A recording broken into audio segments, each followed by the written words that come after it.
I am Sophia Carter. At 32, I was at the peak of my career as a successful real estate developer in the heart of New York City. My days were filled with multi-million-dollar deals, high-profile clients, and skyscrapers that I myself had designed. To the outside world, I was the epitome of success, the woman who had it all: career, beauty, and an enviable life. But it wasn't just the numbers that defined me. It was the life I had built around myself, a life of control, precision, and perfection. Each morning, I woke up early, dressed in sleek business attire, and started my day with a cup of coffee while reviewing my calendar. My phone never stopped buzzing, but I welcomed it. After all, being in charge was my thing. And then there was Noah, the man I thought was my soulmate, a well-respected investment banker who wore sharp suits, carried himself with grace, and always had the right words to say. We were a power couple, or at least that's what I believed. Our relationship was the envy of many, perfectly curated for Instagram and dinner parties. We supported each other in our careers, shared dreams of a future filled with family, travel, and success. The proposal had been perfect, the engagement ring sparkling with a promise. Less than a week away, we would stand at the altar and everything would be just as it should be. But then, the phone call came. I had just finished organizing my wedding invitations when the name Madison appeared on my screen. I hesitated. Madison, my younger sister by 4 years, had always been a complication in my life. Reckless, attention-seeking, and always stepping into my shadow, Madison had a knack for making everything about herself. As children, it was always Madison who got the attention, acting out, getting into trouble, stealing the spotlight. But today, something in her voice was different. "Sophia, you need to come home. It's Grandpa. He's in the ICU, and it's really bad," Madison sobbed over the phone. My heart skipped a beat. Grandpa, the man who had raised us both after our parents passed away, the one constant in our lives, a rock, a foundation. Without thinking, I grabbed my suitcase and started throwing clothes into it. "I'm on my way," I said, voice shaky with panic. I texted Noah, letting him know what was happening and that I was heading to New York. But Noah didn't reply. It wasn't unusual. He was likely busy with finalizing wedding details. Still, a part of my mind couldn't shake the feeling that something wasn't right. But what was the alternative? I had to be there for Grandpa. The flight felt endless, my mind racing. Every worst-case scenario ran through my head as I clutched the seat armrests. My hands shook as I dialed Madison's number again, but it went straight to voicemail. When I finally landed, everything felt like a blur. I rushed to the hospital, praying I wasn't too late. My heart raced as I rushed through the hospital doors, hoping against hope that I wasn't too late. The sterile, cold air of the hospital felt suffocating, the sound of my footsteps echoing in the empty hallways. I made my way to the front desk, breathless and panicked. "I need to see William Carter. He's in the ICU," I said urgently, my voice barely above a whisper. The nurse at the desk frowned, flipping through her records. "I'm sorry, but there's no William Carter admitted here." My stomach dropped. That can't be right. Grandpa had been rushed in that morning, his condition dire. I quickly pulled out my phone, calling Madison again, but as expected, it went straight to voicemail. My mind raced, the confusion turning into fear. "I need to see him," I repeated, voice trembling, my grip tightening on the counter. "He was just brought in today." The nurse shook her head. "Are you sure you have the right hospital?" she asked, her tone even but distant. My pulse thudded in my ears. "No, this isn't possible. Madison said he was in ICU. She told me." Panic set in as the realization dawned. Something wasn't adding up. "Yes," I insisted, trying to keep my voice steady. "I'm sure. This is the place. Please, check again." The nurse, more annoyed than concerned, flipped through the records one more time. "I'm sorry, there's no one by that name here," she said, her words final. My mind spun. Why hadn't Madison answered my calls? She'd sounded so frantic, so desperate on the phone. Why would she lie? Why would she send me across the country to this? My body moved on autopilot as I stumbled out of the hospital. I grabbed a cab, barely able to focus on the driver's words as I gave him Grandpa's address, my mind still clouded with confusion. What was going on? Had Madison made some mistake? Or was there something darker at play? The drive felt like an eternity, each minute stretching into an unbearable nightmare. As I arrived at Grandpa's house, a wave of nausea hit me. I hesitated before opening the front door, a cold dread creeping through my veins. But when I stepped inside, the world stopped. Grandpa was standing there in the kitchen, smiling brightly as though nothing had happened. His face was warm, his eyes twinkling with surprise. "Sweetheart, what a surprise! What are you doing here?" he asked, setting down his coffee cup. I froze. I couldn't breathe. My legs felt like lead, my heart pounding in my chest. He's fine. He's standing here, smiling, drinking coffee. What the hell is going on? "Grandpa," I whispered, blinking hard, my voice thick with disbelief. "Madison. She said you were in the ICU. She said you collapsed, that it was serious." "Cool." Grandpa frowned, clearly confused. "ICU? I haven't even had a cold this year. Are you sure you heard her right?" My world began to spin. The ICU, the hospital, the emergency call, all of it a lie. A sick, gut-wrenching lie. My stomach churned as the truth slowly sank in. Madison had made up the entire story. My phone buzzed in my pocket, but I couldn't bring myself to look at it. Instead, I pulled up Madison's social media page. My fingers shook as I opened an Instagram post that made my entire body freeze. It was a wedding photo. Madison was standing at the altar in my wedding dress, holding Noah's hand. Both of them were grinning, lost in the moment, completely unaware of the devastation they had caused. I stared at the caption, my breath catching in my throat. "Sorry, sis, but sometimes love can't wait." The room spun. The walls closed in. The betrayal sliced through me like a knife. I couldn't speak. I couldn't breathe. The life I thought I had, the future I had built, everything was a lie. My mind screamed as I stumbled back, my knees buckling beneath me. Madison and Noah, my sister, my fiancé, had stolen it all. Everything I had worked for, everything I had loved, and now I was left with nothing. Nothing but the cold, bitter taste of betrayal. My hands shook as I gripped the edge of Grandpa's kitchen counter, my mind still reeling from the shocking discovery. The truth was sinking in. Madison and Noah had betrayed me, not just in love, but in the one area where I had always felt in control, my career. The phone buzzed again, pulling me from the whirlwind of my thoughts. I glanced at the screen and saw Daniel Rossi's name. Daniel was more than a mentor. He had helped me navigate the cutthroat world of real estate, guiding me through tough deals and intricate contracts.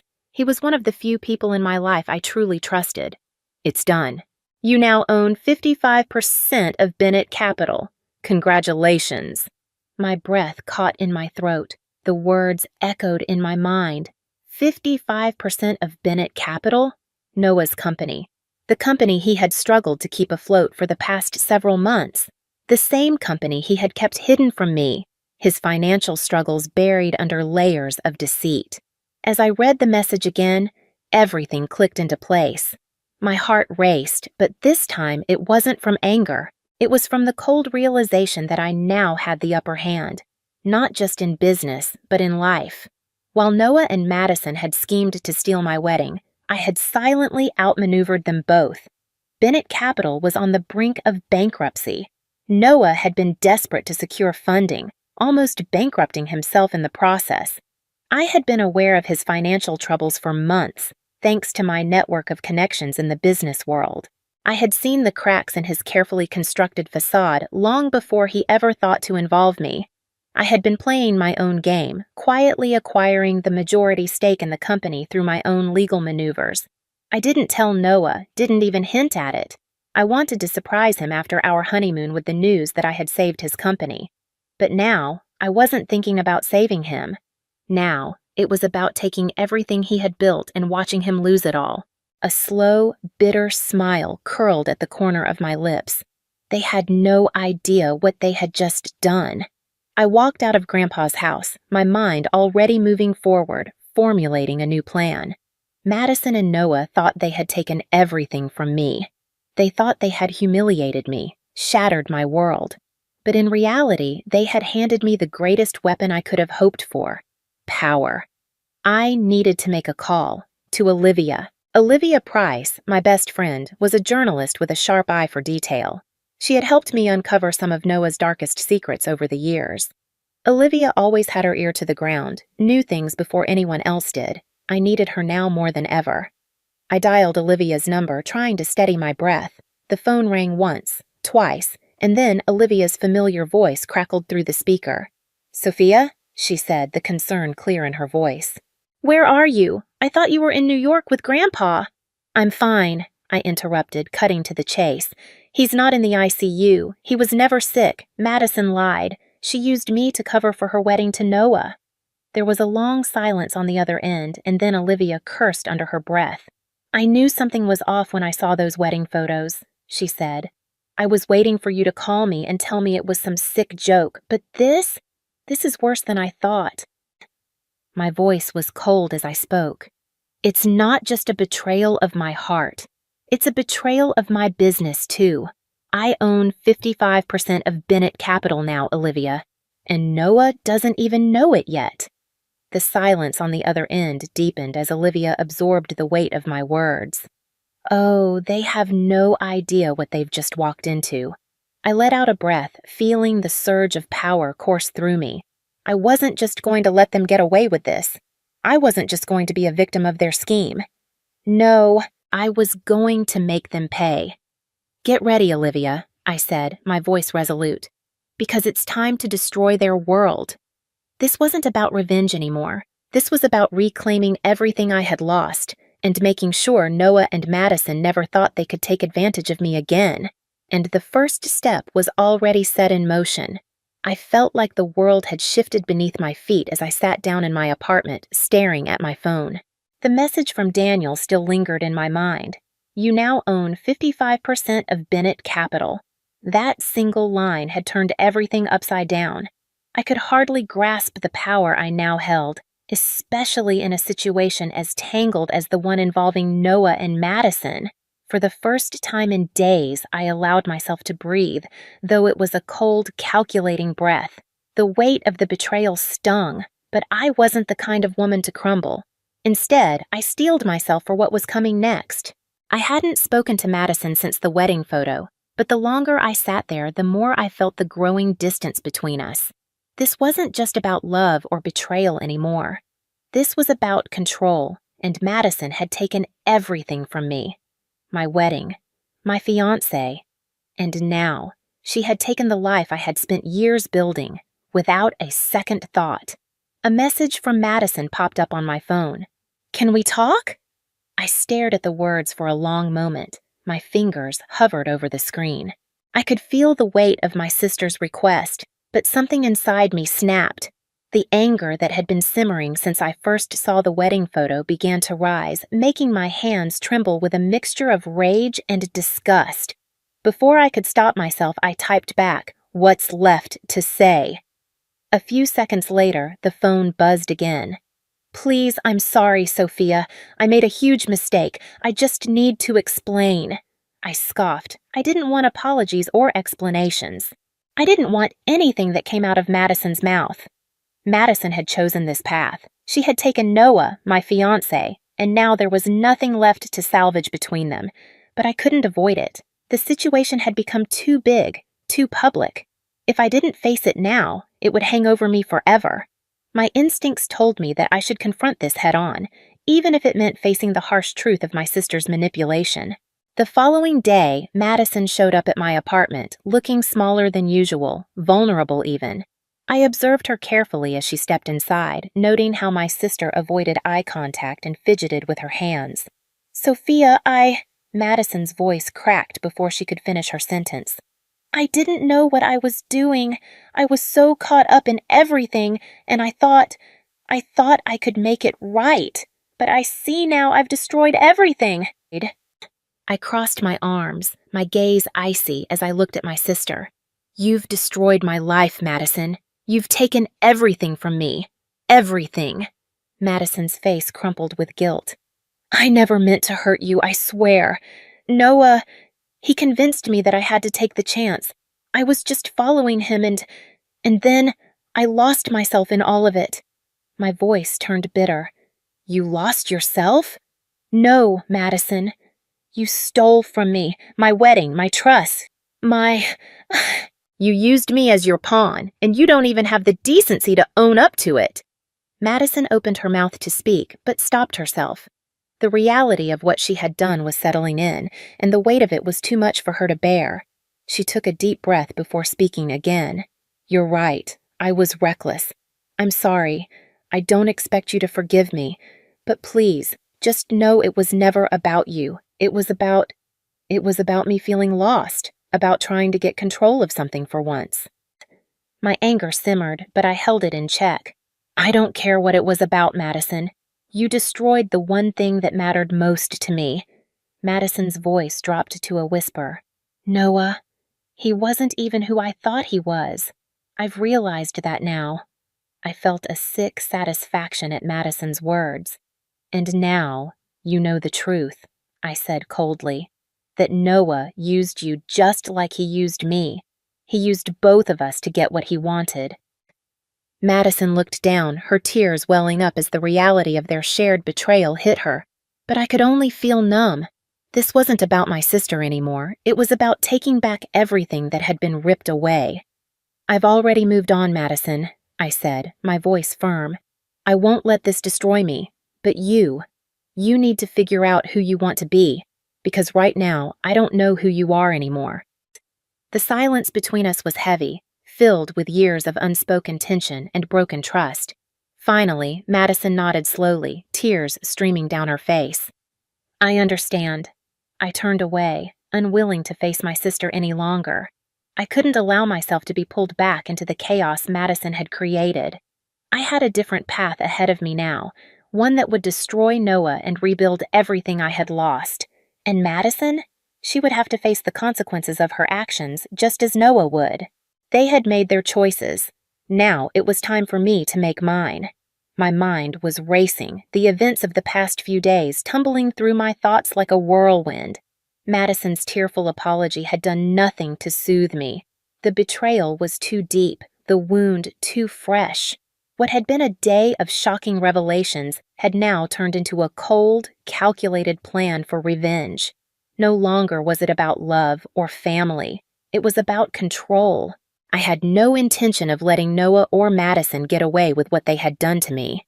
I spent the next few days holed up in my apartment, quietly building my strategy. Bennett Capital was my leverage now. I didn't need to act out of rage or desperation. I could be methodical, precise. I would make Noah and Madison regret ever underestimating me. The power I held in the company was my trump card. 55% of the company now belonged to me, and I had no plans to back down. If anything, I would make sure Noah paid for everything he had done. The lies, the manipulation, the betrayal. But I wasn't just going to destroy Noah. I would rebuild the company from the ground up, taking control of everything he had tried to take from me. He had thought he could hide his secrets from me, but now the tables had turned. I had already set things in motion. I'd made calls to the board members, scheduled emergency meetings, and started gathering evidence of Noah's financial mismanagement and the fraudulent activities he'd been hiding from the public. Ethan Miles, the man who had warned me about Noah's dealings, was now fully in my corner, helping me uncover the depth of Noah's deception. The first step was to consolidate my power. I couldn't just be the woman who was wronged. I needed to become the woman who controlled everything. Noah's downfall was inevitable, but it had to be calculated. My phone buzzed once again, and it was Olivia's name flashing across the screen. Olivia had been my closest confidant through everything, and right now, she was the only person who could understand the full scope of what I was about to do. I answered, my voice steady. Olivia, I'm moving forward. I know, Olivia replied, her tone both relieved and filled with determination. I saw the board meeting notice. You're going to take Bennett Capital, aren't you? I smiled, a dangerous glint in my eyes. I already have.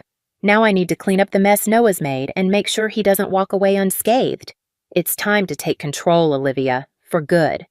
Olivia's voice lowered, filled with a touch of admiration. "This is going to be one hell of a ride, isn't it?" My laugh was bitter. "It's not a ride, Olivia. It's a war." As the days passed, my plan began to unfold. I reached out to key investors who were disillusioned with Noah's management and began positioning myself as the leader of the company. The emergency board meeting was scheduled, and when the time came, I was ready to face Noah head-on. I knew that Noah would try to fight back. He always did. He would try to charm the board members, make them believe he was still the man for the job. But I wasn't relying on charm. I was relying on evidence, hard, undeniable facts. Every shady deal, every attempt to hide money, every manipulation of the company's funds, all of it was about to come to light. But even more than that, I was relying on the power I now held over Noah. I wasn't the naive woman he thought he could control. I wasn't the weak partner who would simply roll over. I was the one with the stake in the company, and now I would show him that I was in charge. I sat back in my chair, taking a deep breath. The storm was coming.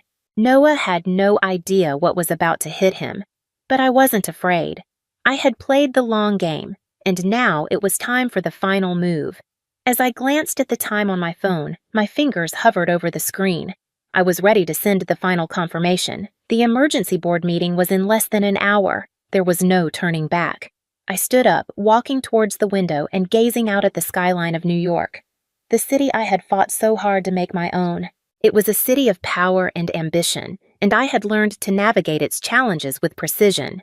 Now, I was about to take everything Noah had built and reshape it into something entirely new. I didn't need to be a victim anymore. I wasn't just a woman wronged. I was a force to be reckoned with. It was time for the final act to begin. The morning of the emergency board meeting, I stood in front of the full-length mirror, adjusting the sleek black dress I had chosen for the occasion. I had never been one for flashy displays. Today, it wasn't about drawing attention. It was about commanding it. Every inch of my attire was carefully selected to exude power, confidence, and authority. I wasn't just stepping into that boardroom as an outsider, as Noah's fiancée, or the woman he had betrayed. Today, I was stepping in as the new face of Bennett Capital, ready to take control. I arrived at the headquarters with a calm, unwavering expression.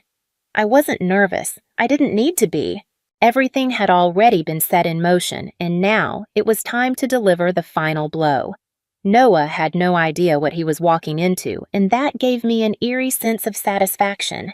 The game had changed, and I was the one holding all the cards. I entered the boardroom, my heels clicking sharply on the marble floor, and immediately all eyes were on me. The board members were already seated, murmuring amongst themselves, uncertain of what was about to unfold. I didn't acknowledge them. Instead, I walked straight to the head of the table where a chair was waiting for me. I sat down without hesitation, the room quieting as I made my presence felt. Noah entered a few minutes later, his expression already tight with unease. He had always prided himself on his composure, but today there was no hiding the tension in his body. As he walked to his seat, I could see the flicker of doubt in his eyes. He knew something was wrong, but he didn't yet understand just how deep the trap was set. I waited, watching him as he settled into his chair, straightening his suit. The meeting started with the usual pleasantries, but I wasn't here for formalities.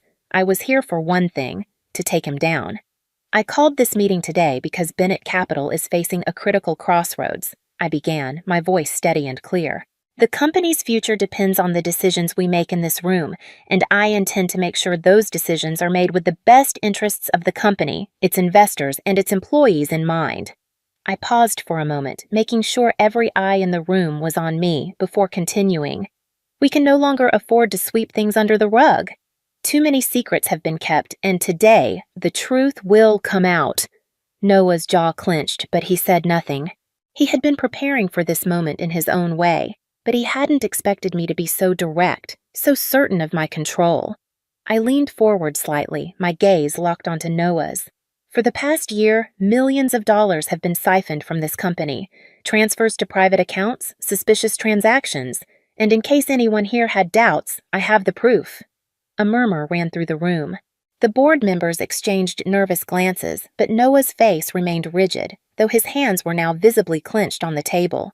Ethan, who had been quietly sitting by my side, stood up and connected his laptop to the projector, pulling up the first set of documents. "These are the records of the transactions made under the guise of company funds," Ethan said calmly, clicking through several screens. "At first glance, these accounts appear to belong to Madison Carter Bennett, but upon further investigation, we found that every single one of these transactions was authorized by Noah Bennett himself." The room fell into stunned silence as the emails, signatures, and transaction approvals flashed across the screen. The evidence was damning. My voice sliced through the tension. "I'm sure you all know the gravity of these actions. These aren't just mistakes or bad business decisions. These are criminal acts, and I have every intention of holding Noah accountable." Noah shot to his feet, his chair scraping violently against the floor. "This is a setup," he shouted, his face turning red with anger. "This is all lies! You can't do this!" I stood up, my presence commanding as I locked eyes with him. "You've been setting this up for months, Noah. You thought you could hide your failures, your lies, your manipulation, but you didn't realize one thing." Noah was breathing heavily now, his hands shaking as he reached for his glass. "What's that?" he spat. I smiled coldly, my words cutting through the room like a knife. "I'm not the naive woman you thought you could control anymore. And now I hold all the power." Noah staggered back, as if the truth had just hit him with full force. The room was tense, the air thick with anticipation. The board members were no longer watching the drama unfold in silence. They were whispering, exchanging looks of disbelief and concern. I turned to Richard Bennett, Noah's father, who had been quietly observing everything. He stood up, his face pale, his voice heavy with disapproval. "Noah, is this true?" Richard asked, his tone low, disappointed. Noah stammered, unable to find the words to defend himself. His mask had cracked, and I saw him for what he truly was. A man cornered, a man who had relied on lies to prop up his empire. I stood tall, unyielding. "Effective immediately, I'm proposing that Noah Bennett step down as CEO of Bennett Capital." The board members exchanged glances, unsure of what to do next, but one by one, they raised their hands in agreement. It was unanimous. Security entered the room and Noah was escorted out. His voice echoed down the hallway as he was dragged away, still shouting, "You think you've won, Sophia? You think this is over?" I didn't flinch. I had won. And now it was time to take control of what was mine. I sat back down at the head of the table, the weight of the room shifting with the fall of Noah. Security had escorted him out, but the silence that followed was anything but calm. The board members were still processing what had just unfolded, but my mind was already racing ahead. I had won, but there was more to do. Noah's removal was just the beginning. The faces around the table were a mix of awe and uncertainty. I could feel their eyes on me, but my gaze never wavered. They knew who was in charge now, and I wasn't going to waste this opportunity. "Now that Noah is no longer part of Bennett Capital," I said, my voice firm and unshakable, "it's time to move forward. We will rebuild this company, but we will do it right. We will be transparent, we will be ethical, and we will grow stronger than ever before." One of the senior board members, a woman in her late 50s, cleared her throat. "Sophia, we have a lot of work ahead of us, but with your leadership, I believe we can do it. I want to be part of that change. We all do." I nodded, appreciating the sentiment. "Thank you," I said, "and I will need all of you to work with me, not just as employees, but as partners. We will change the direction of this company and prove that Bennett Capital isn't just about one person. It's about all of us." My eyes scanned the room, and I saw the hesitant glances beginning to fade. The tension had not completely dissipated, but I could feel the shift. The board was slowly starting to buy into my vision. They understood now. They could either fight me and risk losing everything, or they could join me and rise to the occasion. "I'm confident we can turn this around," I continued, the fire in my voice undeniable. "But there's one more thing we need to address." Everyone leaned in, awaiting my next move. "Noah and Madison, though they thought they could tear me down, will be dealt with. Noah will face the legal consequences of his actions. As for Madison..." I paused, my fingers curling around the edges of the table as I let the words settle. Madison will have to face her own consequences, but I'm not here to destroy her. She made her choices, and she'll have to live with them. I stood, signaling the end of the meeting. Now, let's get to work. As the board members stood to leave, my mind was already planning the next steps. There was no going back now. I was taking control of everything, and no one, not even Noah or Madison, could stop me. The days following the board meeting were a blur of meetings, phone calls, and strategies. Bennett Capital was slowly beginning to recover, and I was firmly in control. I made sweeping changes, from restructuring the company's finances to implementing transparency protocols that had long been ignored. But while the company was starting to heal, my personal life was far from mended. Madison reached out again, this time without any pretense. She had nowhere left to run. The phone call came on a quiet evening as I sat alone in my office looking out at the lights of the city below. "I need to see you." Madison's voice trembled through the phone. "Please." I took a deep breath. I had been waiting for this moment, but nothing could have prepared me for the feeling that gripped me as I agreed to meet. We met at a small cafe, the place where we had once shared stories over hot cocoa as children. Madison looked different now, broken, fragile, and full of regret. The woman sitting across from me was no longer the reckless, self-absorbed sister I had once known. She was a shell of the person she had been. "Why?" I asked, my voice a mix of anger and sadness. "Why did you do it, Madison?" Madison's eyes were red, her voice barely a whisper. "I don't know. I was angry. I felt invisible. I've spent my whole life in your shadow, and Noah—" She choked on the last word. "I thought I could finally get something for myself." I looked at my sister, the same woman who had stolen everything I had held dear. The betrayal still stung, but the rage had faded. "Madison, you need to fix this, for yourself, for the people you've hurt." Madison nodded, tears welling in her eyes. "I don't know how to make it right, but I want to. I'm sorry. I never meant to destroy you." I paused. I wanted to feel angry, to lash out, but I knew it wouldn't change anything. "You can start by fixing what you broke," I said quietly. "And you can start by telling the truth, about Noah, about everything." Madison nodded again, her eyes filled with a mix of guilt and determination. "I will." As I walked away from the cafe, my thoughts swirled. I had won. I had taken back what was mine. But the path forward wasn't just about revenge. It was about rebuilding. For me, for the company, and in a way, even for Madison. The final act of this battle had been fought, but it was the beginning of a new chapter for me. I wasn't just rebuilding a company, I was rebuilding my own life, stronger, wiser, and more determined than ever before. And with that, Sophia Carter's journey toward redemption and empowerment had only just begun.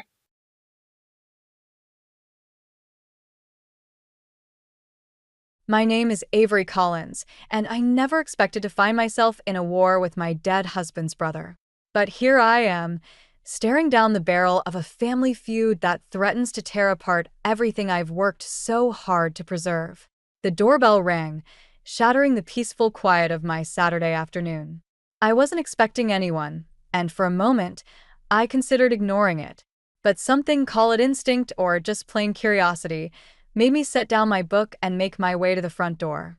I wish I hadn't. There he stood, Griffin Collins, my late husband Ethan's younger brother. His smile was as charming as ever, but there was a glint in his eye that made my skin crawl. "Avery, darling, it's been far too long," he exclaimed, stepping forward as if to embrace me. I took a step back, my hand still on the doorknob. "Griffin, what are you doing here?" He feigned hurt, placing a hand over his heart. Can a man visit his beloved sister-in-law, especially after such a tragedy? I bit back a retort. Ethan had been gone for 6 months, and this was the first I'd heard from Griffin. "Of course," I said instead, forcing a smile. "Please come in." As I led him to the living room, I couldn't shake the feeling that I was inviting a fox into the henhouse. Ethan's words echoed in my mind. "Be careful of Griffin, Avery. He's got a heart of gold, but it's fool's gold." Griffin settled into Ethan's favorite armchair, and I had to resist the urge to tell him to move. Instead, I perched on the edge of the sofa, my back straight as a board. "So, Griffin, what brings you by after all this time?" He leaned forward, his elbows on his knees. "Well, Avery, I've been doing some thinking. About family, about legacy, about what's fair." My stomach dropped. "Here it comes," I thought. "I think it's time we discussed Ethan's estate," Griffin continued, his voice smooth as silk. "I believe there are some discrepancies that need to be addressed." I blinked, momentarily stunned. Discrepancies? "Griffin, everything was settled months ago. The will was clear." "Was it?" He interrupted, his charm slipping for a moment to reveal something harder underneath. "I find it hard to believe that my dear brother would leave everything to you, Avery. We were blood after all." I stood up, anger rising in my chest. "Ethan and I were married for 30 years, Griffin. We built a life together. A life you were rarely part of, I might add." Griffin rose as well, his height allowing him to tower over me. Now, Avery, let's not get emotional. I'm simply suggesting we take another look at things. For the sake of family." "The answer is no, Griffin," I said, my voice steady despite the trembling in my hands. "There's nothing to discuss. I think you should leave." For a moment I thought he might argue, but then that charming smile slid back into place. Of course. I can see you need time to think this over. But mark my words, Avery, this isn't over." As I showed him to the door, he turned back, his eyes cold despite his smile. "You'll regret this, Avery. One way or another, I'll get what's rightfully mine." The door closed behind him with a final sounding click, and I leaned against it, my heart pounding. I knew, deep in my bones, that this was just the beginning. Griffin wouldn't stop until he got what he wanted, or until I stopped him. As I made my way back to the living room, my eyes fell on a photo of Ethan and me on our last anniversary. "Oh, Ethan," I whispered, "what am I going to do?" Little did I know, the answer to that question would lead me down a path I never could have imagined, a path of secrets, lies, and a battle for the very legacy Ethan left behind. The attic was stuffy, dust motes dancing in the thin beams of sunlight that snuck through the small window. I sneezed as I pulled another box from the stack, the label faded but still legible. "Ethan's Papers, 2010 to 2015. My encounter with Griffin had left me shaken, but it also ignited a fire in me. If he thought there was more to Ethan's estate, maybe there was. And I was determined to find it before he did. I'd been at it for hours, sifting through old tax returns, bank statements, and what seemed like endless junk mail. Just as I was about to call it quits, a thick manila envelope caught my eye. It was unmarked, tucked between two folders. With trembling fingers, I opened it. Inside were documents I'd never seen before, investment reports, offshore account statements, and a handwritten letter from Ethan. "My dearest Avery," it began. "If you're reading this, it means I'm gone, and you've found what I've kept hidden for so long. I'm sorry for the secrecy, but I needed to protect us, from Griffin, from the vultures of the world. This fortune is for you, to use as you see fit. But be careful. Griffin has always suspected, and he'll stop at nothing to get his hands on it." I sat back, stunned. The document showed a fortune far beyond anything I'd imagined. Ethan had built an empire in secret, and now it was mine to protect. As if on cue, my phone buzzed with a text from an unknown number. "Found any buried treasure yet, Avery? Better share the wealth before things get ugly." My blood ran cold. How could Griffin know? I scrambled to gather the papers, my mind racing. I needed to secure these documents, to protect this legacy Ethan had left me. Just then, the doorbell rang, startling me so badly I dropped the envelope, papers scattering across the attic floor. Heart pounding, I made my way downstairs. Through the peephole I saw Mrs. Hendricks, my elderly neighbor, looking distressed. I opened the door cautiously. "Avery, dear," she said, wringing her hands. "I hate to bother you, but I've just had the most unsettling conversation with your brother-in-law in the supermarket." My stomach dropped. "Griffin? What did he say? Mrs. Hendricks looked uncomfortable. Well, he was asking all sorts of questions about you and Ethan, insinuating things. It wasn't right, the way he was talking. I thought you should know. I thanked her, my mind whirling. Griffin was making moves, trying to turn the community against me. I needed to act fast. Back inside, I returned to the attic, gathering the scattered papers with new urgency. As I did, a small business card fell from one of the folders. It read, Jonah Reeves, attorney at law. Jonah, my old friend. If anyone could help me navigate this mess, it was him. I reached for my phone, then hesitated. What if Griffin had somehow tapped my line? Paranoia was setting in, but I couldn't take any chances. I'd have to see Jonah in person. As I made my way back downstairs, clutching the envelope of secrets to my chest, another text came through. TikTok, Avery. Time's running out. I squared my shoulders, a plan forming in my mind. Griffin thought he could intimidate me, but he had no idea who he was dealing with. I was Avery Collins, and I would fight with everything I had to protect what was mine. Tomorrow, I'd see Jonah. We'd figure out how to secure these assets, how to stay one step ahead of Griffin. But tonight, I had work to do. I needed to go through every scrap of paper, every account statement, and make sure I understood exactly what I was dealing with. As I settled in for a long night of research, I couldn't help but smile grimly. Griffin wanted a war? Well, he was about to get one. The bell above the door chimed as I stepped into Jonah's law office. The familiar scent of old books and coffee greeted me, a comforting contrast to the anxiety churning in my stomach. Jonah looked up from his desk, his eyes widening in surprise. Avery, what brings you here? I closed the door behind me, glancing around to ensure we were alone. I need your help, Jonah. It's about Ethan's estate. And Griffin. Jonah's expression darkened. He gestured to the chair across from him. Sit down. Tell me everything. For the next hour, I poured out the whole story. Griffin's visit, the hidden fortune, the threatening messages.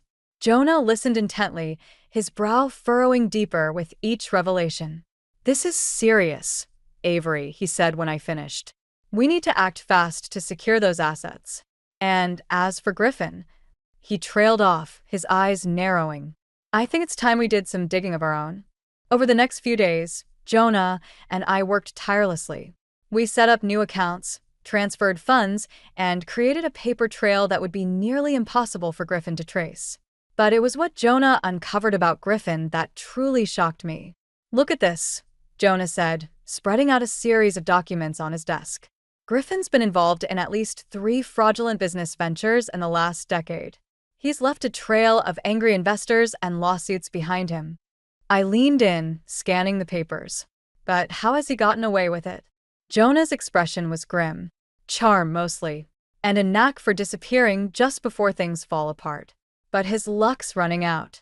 His last venture collapsed spectacularly, and he's drowning in debt. That's why he's after Ethan's money. It's his last hope. The pieces were falling into place. So what do? We gather evidence, Jonah replied, his eyes glinting with determination. Every shady deal, every angry investor. We build a case so strong that Griffin won't know what hit him. As we worked, Griffin's harassment intensified. Ominous notes appeared in my mailbox. I'd catch glimpses of him watching me in town. But each threat only strengthened my resolve. One evening, as I was leaving Jonah's office, I ran into Sarah, an old friend from my book club. Her eyes widened when she saw me, and she quickly looked away. Sarah? I called out. Is everything okay? She hesitated, then turned back. Oh, Avery, I don't know what to believe anymore. Griffin's been saying such terrible things about you. About how you manipulated Ethan, how you're hiding money that should go to charity. My heart sank. So this was Griffin's game. Turn the community against me. I took a deep breath. Sarah, none of that is true. Griffin is trying to steal Ethan's legacy. I can prove it. Sarah looked uncertain, but she nodded. I want to believe you, Avery. You've always been a good friend. As she walked away, I felt a mix of anger and determination. Griffin was playing dirty, but I wouldn't stoop to his level. I'd fight with the truth. Back in Jonah's office, I shared what had happened. He nodded grimly. It's a classic tactic. Isolate the target, make them vulnerable. But we're not going to let that happen. He pulled out a fresh legal pad. Let's make a list of everyone in town who might be willing to vouch for your character. We'll need allies in this fight. As we worked late into the night, I felt a glimmer of hope. Griffin thought he had me cornered, but he'd underestimated me. With Jonah by my side and the truth as our weapon, we were building a case that would not only protect Ethan's legacy, but expose Griffin for the fraud he truly was. The battle lines were drawn. Now it was time to fight back. The whispers followed me everywhere. At the grocery store, the post office, even during my morning walks. Sidelong glances, hushed conversations that stopped abruptly when I approached. Griffin's smear campaign was in full swing, and I could feel the community's trust in me eroding with each passing day. Did you hear?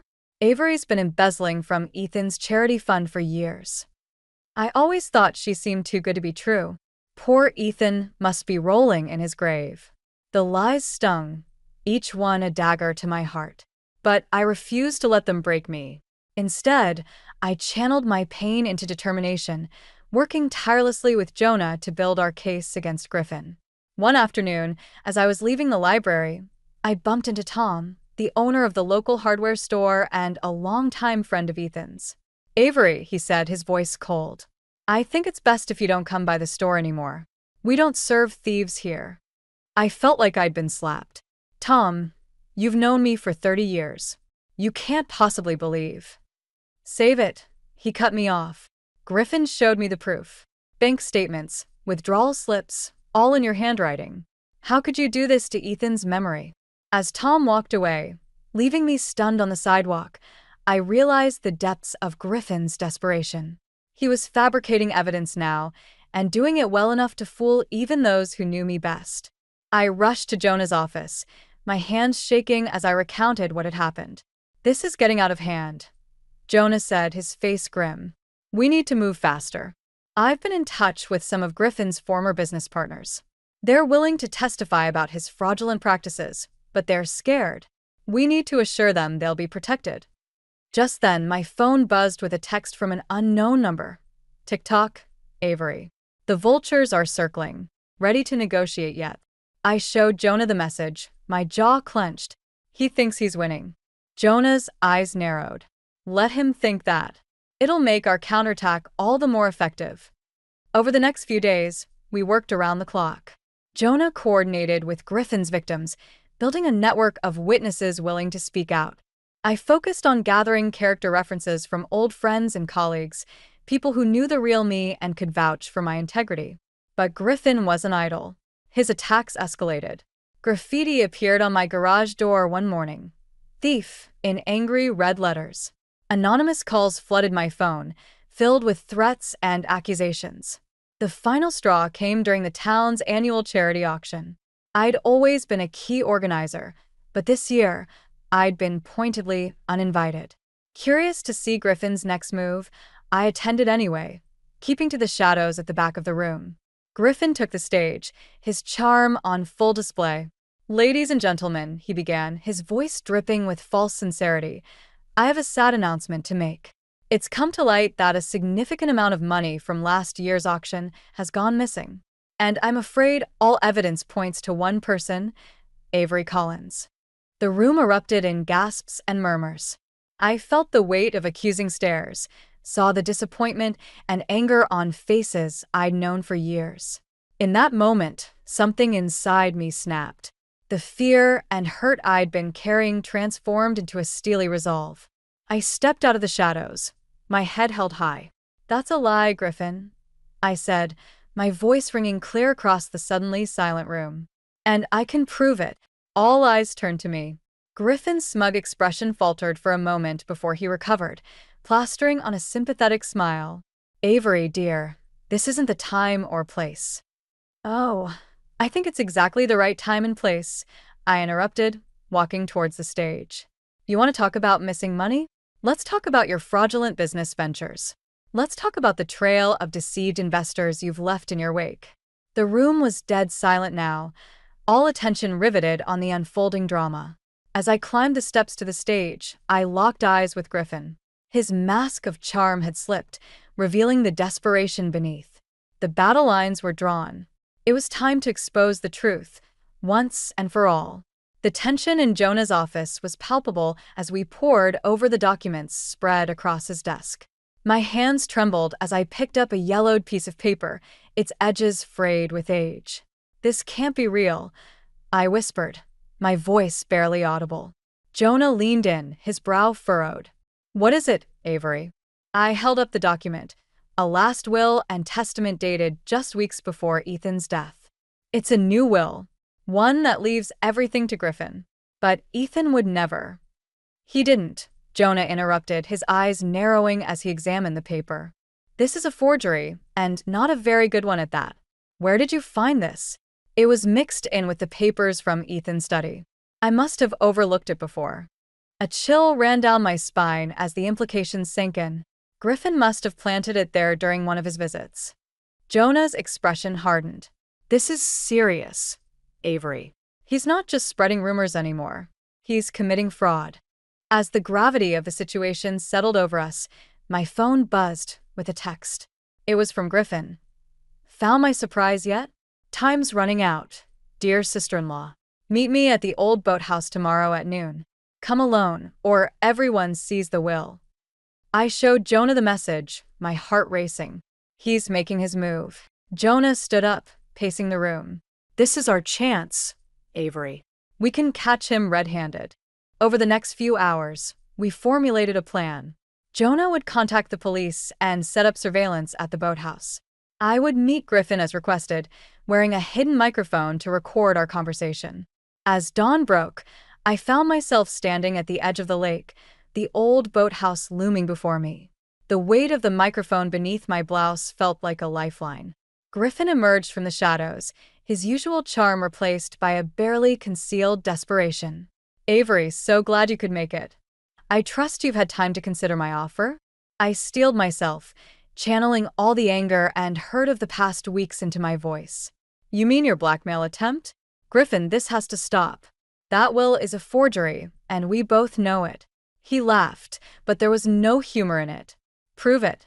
By the time anyone figures it out, I'll be long gone with my share of Ethan's fortune." "Face it, Avery. You've lost." "Have I?" I countered, reaching into my bag. I pulled out a stack of documents, the real evidence we'd gathered against him. Fraudulent business deals, angry investors, a trail of deceit stretching back years. "Is this really how you want to honor Ethan's memory?" For a moment, Griffin's mask slipped, revealing a flicker of uncertainty. But then his eyes hardened. "You're bluffing. You've got nothing." "Am I?" I pressed. "The police are on their way, Griffin. This is your last chance to come clean, to make things right." As if on cue, sirens wailed in the distance. Griffin's face paled, his bravado crumbling. "You set me up," he snarled, lunging for the documents in my hand. I stumbled backward, my heel catching on a loose board. As I fell, I saw a blur of movement, Jonah, emerging from his hiding place, tackling Griffin to the ground. The next few minutes were a chaos of shouting and flashing lights as the police arrived. As they led Griffin away in handcuffs, I caught his eye. For a moment, I saw not the conniving fraud, but the little brother Ethan had always tried to protect. "It didn't have to be this way," I said softly. Griffin's shoulders slumped in defeat. "I know," he whispered. "I'm sorry, Avery. For everything." As the police car drove away, Jonah helped me to my feet. "It's over," he said, squeezing my hand. But as I looked out over the lake, where Ethan and I had spent so many happy summers, I knew it wasn't over. It was just the beginning of a new chapter, one where I would honor Ethan's legacy the way he had always intended. The conference room at the Oak Ridge Country Club buzzed with anticipation. I sat at the head of the long mahogany table, my heart pounding beneath my carefully composed exterior. Jonah stood by the door, nodding reassuringly as a group of well-dressed men and women filed in, taking their seats around the table. These weren't real investors, of course. They were Jonah's associates, carefully briefed and ready to play their parts in our elaborate trap. As I scanned their faces, I caught sight of a familiar figure striding confidently into the room. Griffin had arrived. He paused for a moment, his eyes narrowing as he took in the scene before him. I could almost see the wheels turning in his head, calculating his next move. Then, as if a switch had been flipped, his trademark charm emerged full force. "Ladies and gentlemen," he announced, flashing his million-dollar smile, "I can't tell you how excited I am to present this incredible opportunity." I watched in silent amazement as Griffin launched into his pitch. He spoke of revolutionary green energy technology, of projected profits that would make everyone in the room millionaires within a year. His charisma was undeniable, his words weaving a tapestry of dreams and possibilities. But I knew the truth that lay beneath the glittering facade. As Griffin reached the crescendo of his presentation, he pulled out a stack of documents with a flourish. "And here," he declared triumphantly, "are the patents and financial projections that prove everything I've been saying." This was the moment we'd been waiting for. I caught Jonah's eye, and he gave an almost imperceptible nod. "May I see those, Griffin?" I asked, my voice steady despite the adrenaline coursing through my veins. His smile faltered for just a moment before he recovered. "Of course, dear sister-in-law. I'm surprised to see you here, but I'm sure you'll be as impressed as everyone else." As I took the documents, I could feel the weight of every eye in the room upon me. Slowly, deliberately, I began to leaf through the pages. "These are very impressive, Griffin," I said, my tone neutral. "But I have to ask, are they real?" The room fell silent. Griffin's charm evaporated, replaced by a look of barely concealed panic. "What are you implying, Avery?" I stood up, my resolve strengthening with each passing second. "I'm not implying anything.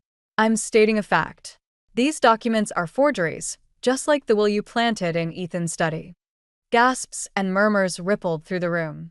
Griffin's face contorted with rage. "You have no proof." "Oh, but I do," I interrupted, nodding to Jonah. He stepped forward, distributing folders to everyone at the table. "In these folders, you'll find evidence of Griffin's fraudulent activities spanning the last decade. Fake companies, embezzled funds, and a trail of deceived investors left in his wake." As the assembled group pored over the damning evidence, Griffin's composure crumbled entirely. "You set me up," he snarled, lunging towards me. But Jonah was faster. He intercepted Griffin, restraining him as two uniformed police officers entered the room. "Griffin Collins," one of the officers announced, "you're under arrest for fraud, forgery, and attempted extortion." As they led Griffin away in handcuffs, his eyes locked with mine. The anger had faded, replaced by something I never thought I'd see in my brother-in-law's gaze: defeat. "Why, Avery," he asked, his voice barely above a whisper, "why go to all this trouble?" I stepped closer, my voice low but firm. "Because it's what Ethan would have wanted. He always believed there was good in you, Griffin. Maybe it's time you started believing it too." As the door closed behind Griffin and the officers, a heavy silence fell over the room. I turned to face the assembled group, my chin held high. "I want to thank you all for your part in this," I said. "What you've witnessed today is the end of a long and painful chapter. But it's also the beginning of something new, a chance to honor Ethan's memory by using his legacy for good." As I outlined my plans for a charitable foundation in Ethan's name, I felt a weight lifting from my shoulders. The storm had passed, and though the road ahead might be challenging, I was ready to face it, stronger, wiser, and more determined than ever to make Ethan proud. The courthouse steps were crowded with reporters and curious onlookers as I made my way inside. The air was thick with tension and anticipation. Today was the day Griffin would face the consequences of his actions. As I entered the courtroom, I caught sight of him sitting at the defendant's table. Gone was the confident charm, replaced by a haggard, defeated look. Our eyes met briefly, and I saw a flicker of something, regret, perhaps, before he quickly looked away. Jonah squeezed my arm reassuringly as we took our seats. "Are you ready for this?" he whispered. I nodded, steeling myself for what was to come. The judge entered, and the room fell silent. What followed was a damning litany of Griffin's crimes. The prosecutor methodically laid out each fraudulent scheme, each betrayed investor, each forged document. With each new revelation, I could see Griffin shrinking further into himself. When it came time for victim impact statements, I was surprised to see familiar faces from our community step forward.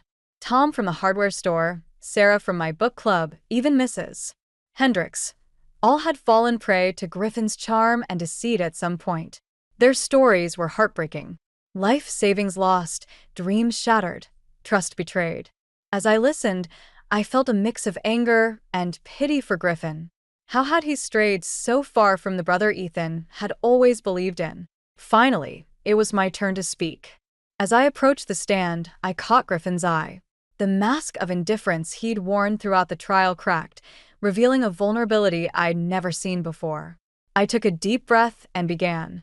Your Honor, I'm not here today to condemn Griffin Collins.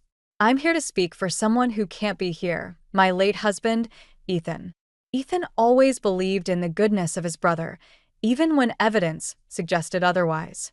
He believed in second chances and the power of redemption. I paused, gathering my thoughts. What Griffin has done is inexcusable.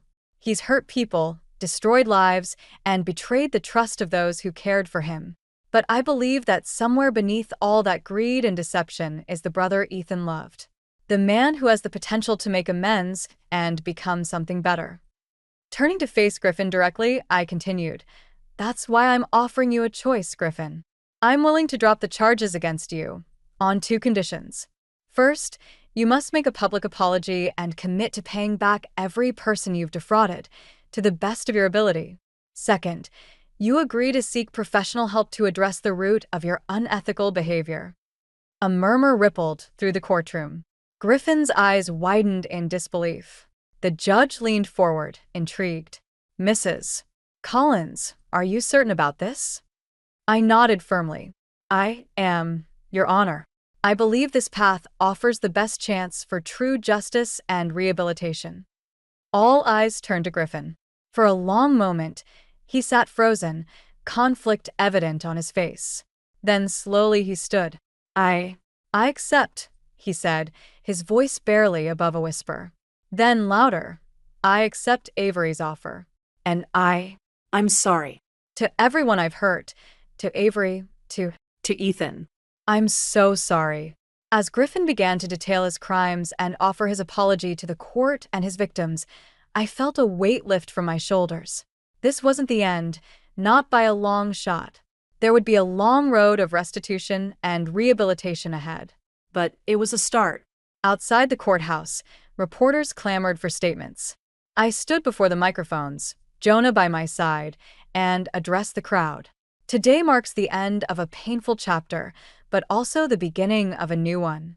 The Ethan Collins Foundation will work to support those affected by financial fraud and to promote ethical business practices. We believe in second chances and the power of community to heal and grow stronger together. As the cameras flashed and questions flew, I caught sight of Griffin being led away by his lawyer. Our eyes met one last time, and I saw a glimmer of something I hadn't seen in years. Hope. The battle was over, but the real work of healing and rebuilding was just beginning. And for the first time in months, I felt truly ready to face whatever challenges lay ahead. The grand opening of the Ethan Collins Community Center was a day I'd dreamed of for months. Yet nothing could have prepared me for the overwhelming emotions as I stood before the gathered crowd. The autumn sun warmed my face as I looked out at the sea of familiar faces, friends, neighbors, and even a few former skeptics who had come around in the wake of Griffin's exposure. Today, I began, my voice steady despite the lump in my throat. We're not just opening a building. We're opening a new chapter for our community, one built on the foundation of trust, compassion, and second chances that Ethan always believed in. As I spoke about the center's programs, financial literacy classes, support groups for fraud victims, mentorship opportunities for at-risk youth, I could almost feel Ethan's presence beside me, his quiet pride radiating through the crisp fall air. After the ribbon cutting, I mingled with the crowd, accepting congratulations and heartfelt apologies in equal measure. Tom from the hardware store approached, his eyes downcast. Avery, I can't tell you how sorry I am for doubting you, he said, his voice thick with emotion. I squeezed his arm gently. What matters is that we're here now, Tom. Together. As the afternoon wore on, I found myself drawn to a quiet corner of the center's garden. A simple bench sat beneath an old oak tree, Ethan's favorite spot for contemplation. I sank onto it, feeling the weight of the past year settling on my shoulders. I did it, Ethan, I whispered to the wind. I protected your legacy, just like I promised. And you did a damn fine job of it, too. I startled at the familiar voice, turning to find Jonah approaching with 2 steaming cups of coffee. He handed me one as he sat beside me. Thank you, Jonah. For everything, I said, the words feeling inadequate for the depth of my gratitude. He shook his head, a small smile playing at his lips. You did all the heavy lifting, Avery. I just provided the legal muscle. We sat in companionable silence for a moment, sipping our coffee and watching the last of the day's visitors trickle out of the center. Have you heard from Griffin? Jonah asked softly. I nodded. He's sticking to the program. Weekly therapy sessions, volunteering at the center's financial literacy classes. It's not easy for him, but he's trying. Jonah's eyebrows rose in surprise. And how do you feel about that? I considered the question carefully. Hopeful, I finally said. Cautiously hopeful. Ethan always believed there was good in Griffin. Maybe he was right all along. As the sun began to set, casting long shadows across the garden, I felt a sense of peace settle over me. The journey had been long and painful, filled with betrayal and heartache. But it had also shown me the strength I possessed, the unwavering support of true friends, and the power of a community united. Standing up, I took one last look at the center, at Ethan's legacy made tangible. Come on, I said to Jonah, a smile tugging at my lips. We've got work to do. As we walked back towards the building, I couldn't help but feel a surge of excitement for what lay ahead. The battle to protect Ethan's estate was over, but the real work, the work of healing, growing, and building a better future, was just beginning. And for the first time since Ethan's passing, I felt truly ready to embrace that future. Not just as Ethan's widow, but as Avery Collins, stronger, wiser, and more determined than ever to make a difference.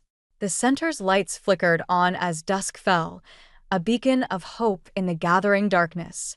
And as I stepped through its doors, ready to tackle whatever challenges lay ahead, I knew that Ethan would be proud. Not just of what I'd accomplished, but of who I'd become in the process. This wasn't an ending, I realized. It was a beginning, a new chapter in a story that was far from over. And I couldn't wait to see where it would lead.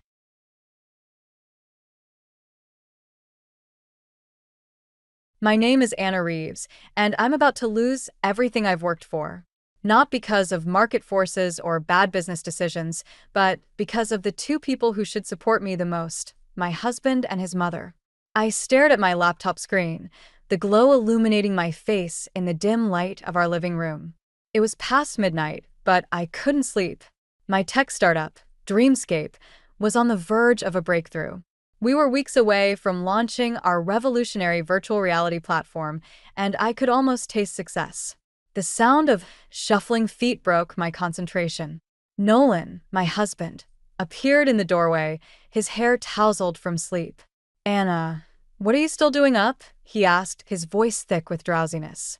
I sighed, closing my laptop. Just finalizing some details for the launch. We're so close, Nolan. This could change everything for us. He frowned, crossing his arms. Us. Anna, when was the last time we had dinner together? Or went on a date? Your company is consuming you. It's temporary, I assured him, rising to my feet. Once we launch Dash. That's what you said 6 months ago, Nolan interrupted, his tone sharp. And a year before that. When does it end? I felt a flicker of irritation. This is important to me, Nolan. I thought you understood that. I do, but... He hesitated, then dropped the bomb. I want you to cut back your hours. We need more time together. As a family. I stared at him, stunned. You can't be serious. We're weeks away from launch. I am serious, Nolan said, his jaw set. I'm tired of being married to your laptop. I want my wife back. I'm right here, I snapped, gesturing to myself. This is who I am, Nolan. An entrepreneur, a businesswoman. You knew that when you married me. I married a woman, not a corporation, he retorted. Is it so wrong to want a normal life? To have dinner together?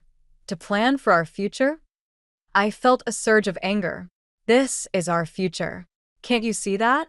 With Dreamscape's success, we could have everything we've ever dreamed of. Nolan shook his head, a look of disappointment clouding his features. All I dream of is a wife who's present, who wants to build a life with me, not just a business empire. His words stung, but I stood my ground. I won't apologize for my ambition, Nolan. This is who I am. Then maybe we have a problem, he said quietly, turning to leave. Think about what I said, Anna. Something has to change.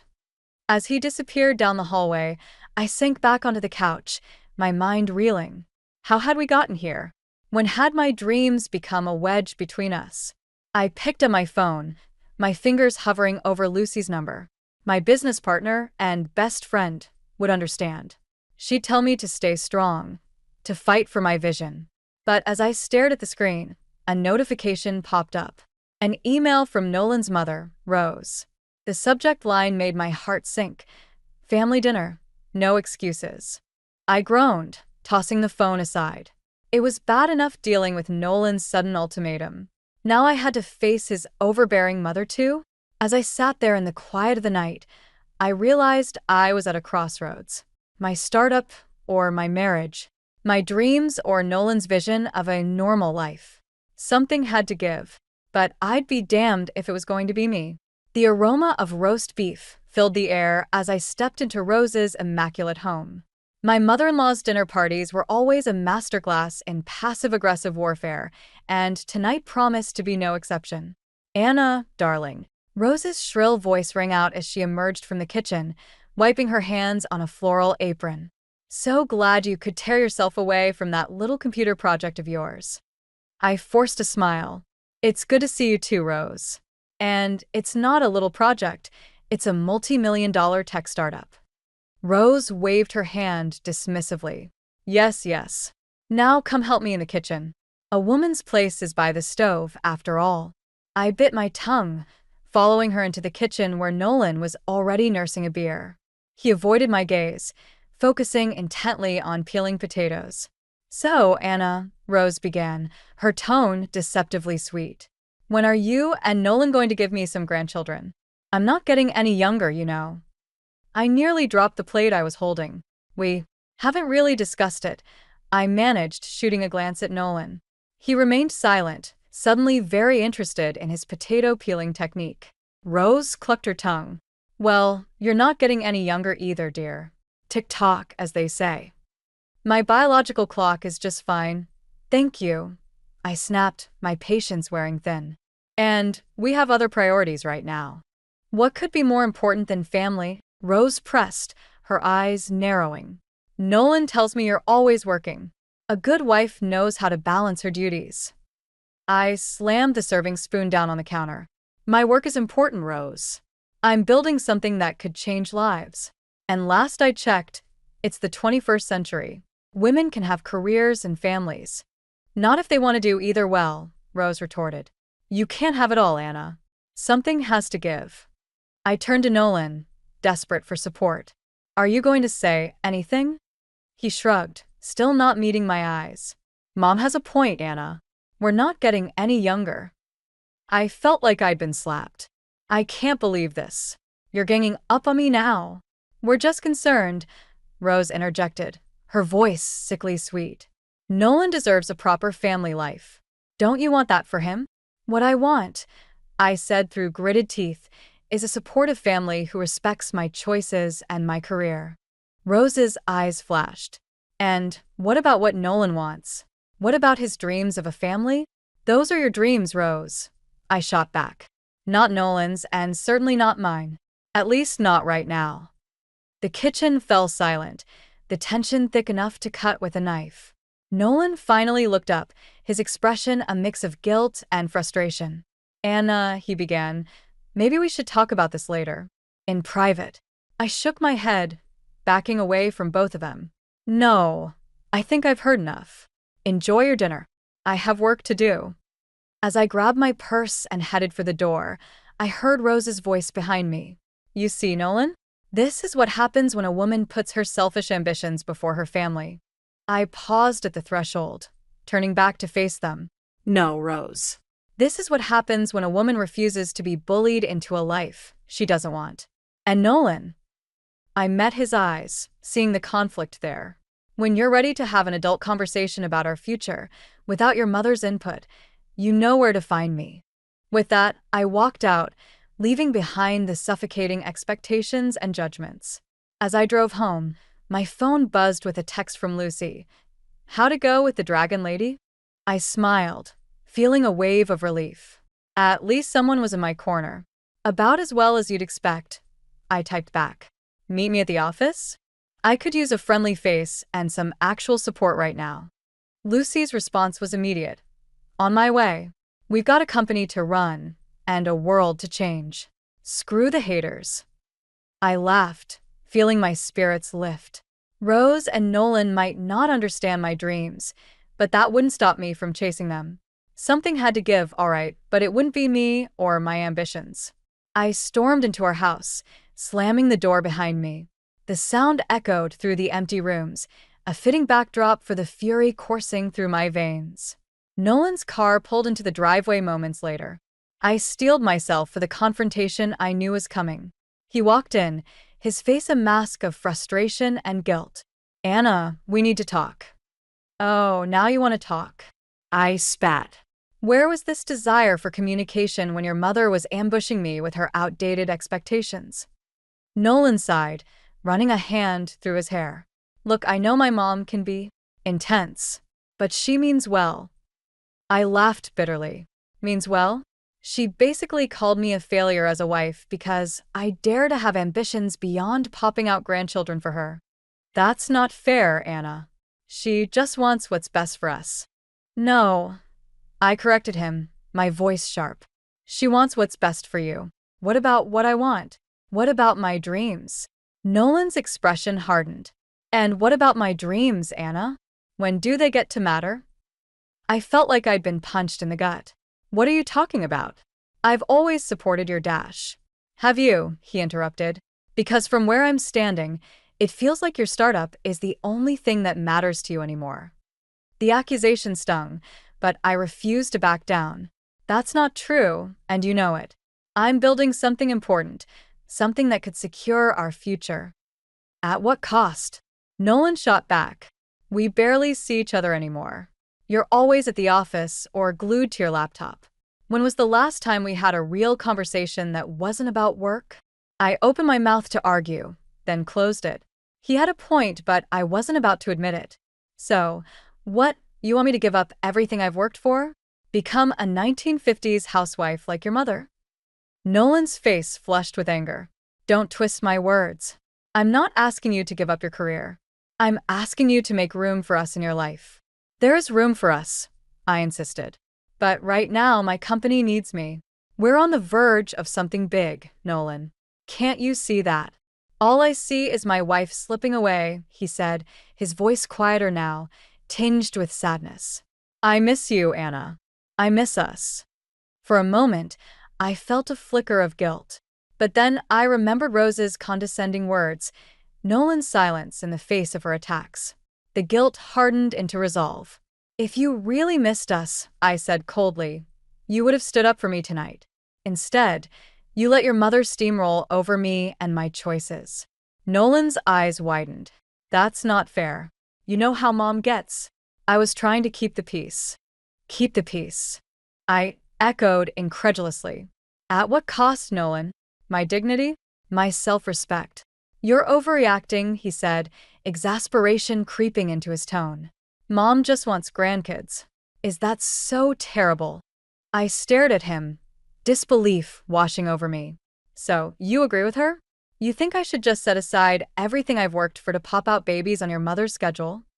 Nolan hesitated, and in that moment of silence, I saw the truth. He did agree with her, at least partly.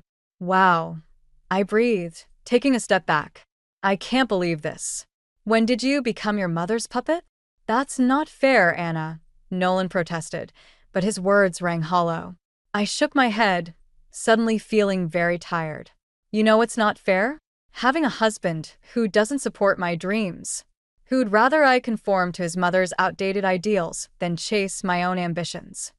Anna, please, Nolan started, reaching for me, but I pulled away. No, I said firmly. I need some space. I'm going to stay at the office tonight. Maybe longer. I need to think. As I packed a bag, Nolan hovered in the doorway, his expression a mix of anger and desperation. Is this it then? Are you choosing your company over our marriage? I paused, meeting his gaze. No, Nolan. I'm choosing myself. Maybe it's time you figured out what you really want, without your mother whispering in your ear. With that, I walked out, leaving Nolan standing in our bedroom, the weight of unspoken words hanging between us. As I drove to the office, I felt a strange mix of sadness and liberation. Something had to give in this situation, and I was determined it wouldn't be my dreams or my self-respect. The office had become my sanctuary over the past week. I'd thrown myself into work, barely sleeping as I fine-tuned our VR platform. It was easier to focus on lines of code than the mess my personal life had become. A knock on my office door jolted me from my coding trance. Lucy poked her head in, concern etched on her face. Anna, Nolan's here. He says he needs to talk to you. My stomach dropped. I hadn't spoken to Nolan since our fight, screening his calls and ignoring his texts. Send him in, I said, steeling myself. Nolan entered, looking haggard. His eyes were bloodshot, his clothes rumpled. For a moment, I felt a pang of guilt. Then I remembered his betrayal, and my resolve hardened. Anna, he began, his voice hoarse. We need to talk. I leaned back in my chair, crossing my arms. So talk. He sighed, running a hand through his unkempt hair. I've been thinking a lot this past week. About us, about our future. He paused, seeming to gather his courage. I can't do this anymore, Anna. The late nights, the constant work talk, the empty house. It's killing me. I felt a flicker of anger. So you'd rather I give up everything I've worked for? That's not what I'm saying, Nolan protested. But something has to change. We can't go on like this. We. I echoed. Or you and your mother? Nolan's face hardened. Leave my mother out of this. She only wants what's best for us. I laughed bitterly. No, she wants what's best for you. And apparently so do you. That's not fair, Anna, Nolan snapped. I've supported your dreams for years. But at what point do my dreams matter? When do we start thinking about our future as a family? The word family hung in the air between us, loaded with unspoken expectations. I stood up, my hands flat on my desk. I am thinking about our future. This company could set us up for life. At what cost? Nolan countered. Our marriage? The family we talked about having. I felt my temper rising. The family you and your mother decided we should have, you mean, without bothering to consult me. Nolan's face flushed with anger. This isn't just about kids, Anna. It's about us. About the life we promised to build together. I am building that life. I shouted, my frustration boiling over. Just because it doesn't fit your mother's narrow definition dash. Enough about my mother, Nolan roared, slamming his fist on my desk. The sudden violence made me flinch. This is about us, Anna. And I can't do it anymore. I won't. A heavy silence fell between us. I stared at Nolan, really seeing him for the first time in years. The man before me wasn't the supportive partner I'd married. He was a stranger, shaped by his mother's expectations and his own resentment. What are you saying, Nolan? I asked, my voice barely above a whisper.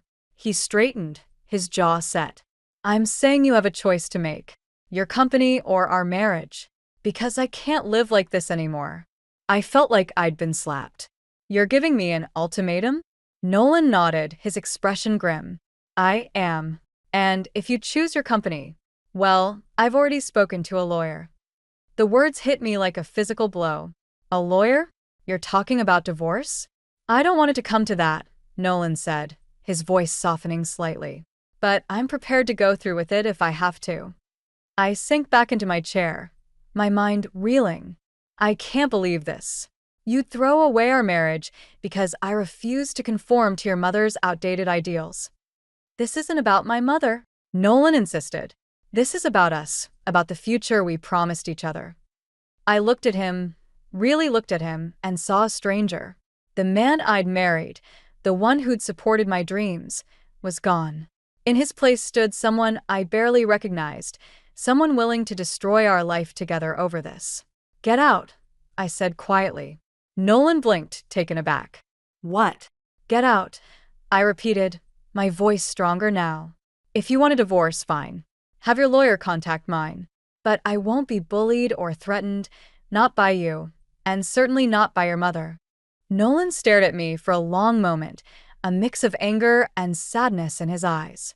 Then, without another word, he turned and walked out. As the door closed behind him, I felt a strange sense of calm wash over me. The die was cast. Now it was time to fight, for my company, for my dreams, and for myself. The office had become my sanctuary, but even its familiar walls couldn't shield me from the storm brewing in my personal life. I stared at my computer screen, the lines of code blurring as my mind raced with thoughts of Nolan's ultimatum and the impending divorce. Lucy knocked softly before entering, a steaming cup of coffee in her hand. You look like you could use this, she said, placing it on my desk. I managed a weak smile. Thanks, Lucy. I don't know what I'd do without you. She perched on the edge of my desk, concern etched on her face. How are you holding up? I sighed, running a hand through my disheveled hair. Honestly, I feel like I'm drowning. Nolan's really going through with the divorce. His lawyer contacted mine this morning. Lucy's eyes widened. He's serious? I can't believe he'd throw away your marriage over this. Believe it, I said bitterly. Apparently, I'm not the wife he or his mother want me to be. Then that's their loss, Lucy said firmly. You're brilliant, Anna. Don't let them make you doubt yourself. I nodded, grateful for her support. I never thought it would come to this. I thought Nolan understood my dreams. People change, Lucy said softly. Sometimes not for the better. We sat in silence for a moment, the weight of the situation hanging heavy in the air. Then, Lucy straightened, a determined look in her eye. You know what? Screw them. If Nolan and his mother want to play hardball, let's show them what we're made of. I raised an eyebrow. What do you mean? Lucy grinned, a mischievous glint in her eye. I mean, let's channel all this anger and frustration into our work. Let's make Dreamscape so successful that Nolan and Rose will be kicking themselves for ever doubting you. For the first time in days, I felt a spark of excitement. You're right. Why should I let them win? This is my company, my dream. I'm not giving it up for anyone. That's the spirit, Lucy exclaimed. Now, what's our next move? I thought for a moment, then a plan began to form. I think it's time I moved out of the house. Let Nolan and Rose think they've won. Meanwhile, we'll pour everything into the launch. We'll show them what real success looks like. Lucy nodded approvingly. I like it. But where will you stay? Here, I said, gesturing around the office. We have that small apartment upstairs for late nights. I'll make it work.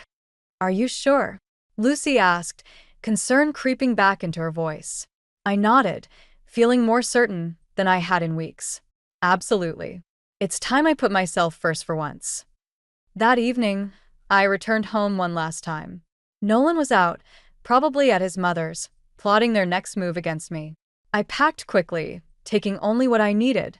As I zipped up my suitcase, my eyes fell on our wedding photo on the nightstand. For a moment, I hesitated, my hand hovering over the frame. Then, with a deep breath, I turned it face down. That chapter of my life was over. As I drove back to the office, my new temporary home, I felt a strange mix of sadness and exhilaration. I was leaving behind the life I'd known, the future I'd planned with Nolan. But I was also stepping into something new, something entirely my own. I thought of Rose's smug face, of Nolan's ultimatum. They thought they'd won, that they'd force me to choose between my marriage and my dreams. Little did they know, they'd only fueled my determination. As I settled into the small apartment above the office, I opened my laptop and dove back into work. Let Nolan and Rose think they'd broken me. Let them believe they'd won. I smiled to myself as I typed, my fingers flying over the keyboard. They had no idea what was coming. This wasn't just about success anymore. This was about proving them wrong, about showing the world what I was capable of. The game was on, and I intended to win. I stared at the email on my screen, my blood boiling with each word I read. It was from our nosy neighbor, Mrs. Callahan, expressing her concerns about the strange woman living in my house. Apparently, Rose had moved in with Nolan, playing the role of the doting mother-in-law. Can you believe this? I snarled, spinning my laptop around for Lucy to see. She leaned in, her eyes widening as she scanned the message. They've got some nerve, she muttered. It's your house. Exactly, I said, slamming the laptop shut. I bought that house with my own money, before we were even married. And now they're acting like it's their personal playground. Lucy's expression shifted from shock to determination. So, what are you going to do about it? I paused, a plan forming in my mind. I think it's time I reminded them whose name is on the deed. Over the next few days, I threw myself into research. Property laws, real estate markets, everything I needed to know. By the end of the week, I had a plan. You're sure about this? Lucy asked as I finished outlining my strategy. I nodded, a grim smile on my face. Absolutely. If they want to play dirty, I can play dirty too. The next morning, I made a call to a real estate agent I'd researched. I'd like to put my house on the market, I said, my voice steady despite the adrenaline coursing through me. Of course, the agent replied cheerfully. When would be a good time to come by and take some photos? I smiled to myself. Oh, that won't be necessary. I have recent photos I can send you. And don't worry about contacting the current occupants. They're temporary. As soon as I hung up, Lucy burst into applause. That was amazing. But are you really going to sell the house without telling Nolan and Rose? Why not? I shrugged. They didn't tell me they were moving in together. Turnabout is fair play. Over the next few weeks, I watched from afar as potential buyers came and went. Nolan and Rose, oblivious to what was happening, continued their little domestic charade. Then, on a crisp autumn morning, my phone rang. It was the real estate agent, her voice bubbling with excitement. Mrs. Reeves, I have great news. We've received an offer on your property. Full asking price, cash buyer. I felt a rush of vindication. That's wonderful news. Let's proceed immediately. The day of the closing, I sat in my lawyer's office, pen poised over the final documents. As I signed my name, I felt a weight lift from my shoulders. It was done. As I left the office, my phone buzzed with a text from Nolan. We need to talk about the divorce settlement. Mom thinks we should keep the house. I laughed out loud, startling a passerby. If only they knew. That evening, I returned to the office, where Lucy was waiting with a bottle of champagne. To new beginnings, she toasted, handing me a glass. I clinked my glass against hers, feeling lighter than I had in months. And to sweet revenge, I added with a wink. Just then, my phone exploded with notifications. Texts, calls, voicemails, all from Nolan and Rose. It seemed they'd finally gotten the news. I picked up a call from Nolan, putting it on speaker. Anna, he shouted, his voice a mix of fury and disbelief. What the hell is going on? There are people at the house saying they've bought it. Oh, that, I said casually. Yes, I sold the house. My house, if you remember. I hope you and your mother have somewhere else to stay. You can't do this. Rose's shrill voice cut in. This is our home. I felt a surge of satisfaction. No, Rose. It was my home. And now it's someone else's. I suggest you start packing. I hung up, cutting off their protests. Lucy stared at me, a mix of awe and concern on her face. Are you okay? I took a deep breath, then smiled. You know what? I'm better than okay. For the first time in years, I feel free. As we toasted again, I knew the war wasn't over. Nolan and Rose wouldn't go down without a fight. But for the first time, I felt like I had the upper hand. Let them come. I was ready. The aftermath of the house sale was nothing short of nuclear. My phone hadn't stopped ringing for days, alternating between Nolan's angry tirades and Rose's hysterical threats. I'd taken to recording every call, a decision that would prove invaluable. You conniving witch. Rose's shrill voice echoed through my office as I played the latest voicemail on speaker. Lucy winced at the venom in her tone. You think you can just throw us out on the street? I'll ruin you, Anna. I'll tell everyone what a cold, heartless bitch you really are. I calmly saved the recording to my growing collection of evidence. Charming as ever, Rose, I muttered. Lucy shook her head in disbelief. I can't believe they're still at it. It's been a week. Oh, they're just getting started, I replied, a grim smile on my face. But so am I. Just then, my phone buzzed with a text from Nolan. We need to talk. Face to face. No lawyers. I showed Lucy the message. She frowned, concern etching her features. Are you going to meet him? I nodded. I think it's time we had it out once and for all. The cafe we'd agreed on was neutral territory, a place we'd once frequented as a happy couple. Now it felt like a battlefield. Nolan was already there when I arrived, his face a mask of barely contained fury. Hello, Nolan, I said coolly, sliding into the seat across from him. How could you do this, Anna? He hissed, leaning forward. Selling the house out from under us? It's cruel, even for you. I raised an eyebrow. Cruel? Like giving me an ultimatum to choose between my dreams and our marriage? Like moving your mother into our home without even discussing it with me? Nolan had the grace to look slightly abashed, but quickly rallied. That's different. We were trying to save our marriage. You're just being vindictive. No, Nolan, I said, my voice steady. I'm protecting myself and my assets. The house was mine before we married. You have no claim to it. My mother dash. Your mother, I interrupted, has been leaving threatening messages on my voicemail. Messages I've been recording, by the way. If she doesn't stop, I'll be forced to take legal action. Nolan's face paled. You wouldn't. Try me, I challenged. I'm done being the villain in your story, Nolan. I'm done apologizing for my ambition, for wanting more than a life of mediocrity. Is that what you think our life together was? Nolan asked, hurt creeping into his voice. Mediocre? For a moment, I felt a pang of regret. Then I remembered the ultimatum, the alliance with Rose, the constant undermining of my dreams. My resolve hardened.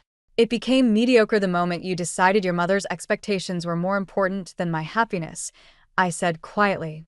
Nolan slumped back in his chair, the fight seeming to drain out of him. So this is it then? It's really over? I nodded, feeling a strange mix of sadness and relief. It's been over for a while, Nolan. We just didn't want to admit it. As I stood to leave, Nolan grabbed my wrist. Anna, wait. What am I supposed to tell my mother? Where are we supposed to go? I gently, but firmly removed his hand. That's not my problem anymore, Nolan. You chose your side. Now you have to live with the consequences. I walked out of the cafe, my head held high. As I reached my car, my phone buzzed with a notification. It was an email from our lawyer, confirming that the divorce papers were ready to be signed. I took a deep breath, feeling the weight of the past few months finally starting to lift. The war wasn't over. Rose's threats still hung in the air, and I knew she wouldn't go down without a fight. But for the first time in a long time, I felt like I was winning. As I drove back to the office, my mind was already racing with ideas for Dreamscape's next big project. Nolan and Rose had tried to clip my wings, to force me into a life that wasn't mine. Instead, they'd only made me more determined to soar. Let them come, I thought, a fierce smile spreading across my face. I'm ready for whatever they throw at me. The best revenge, after all, is living well, and I intended to live spectacularly.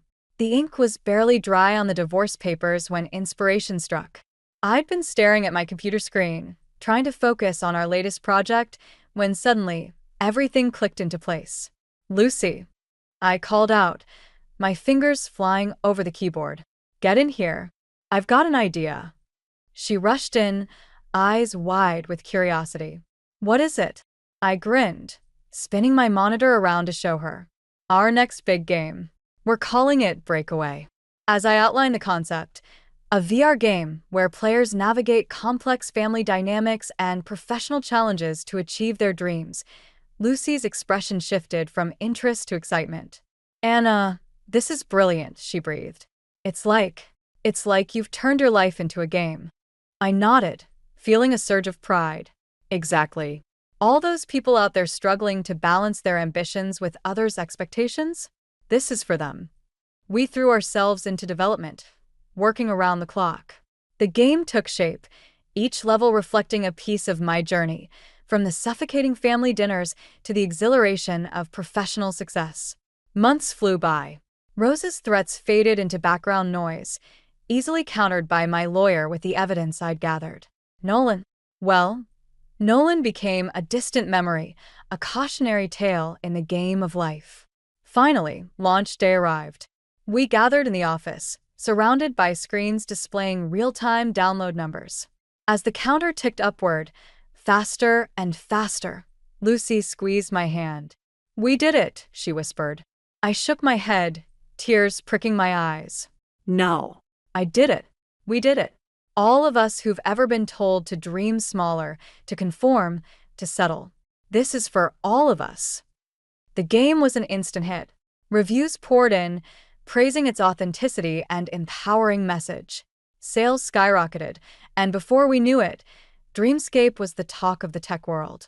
Amidst the whirlwind of success, I received an unexpected email. It was from Nolan. "Anna," it read, "I saw your game. I think I finally understand. I'm sorry for everything. You were right to follow your dreams. I hope you're happy. You deserve it."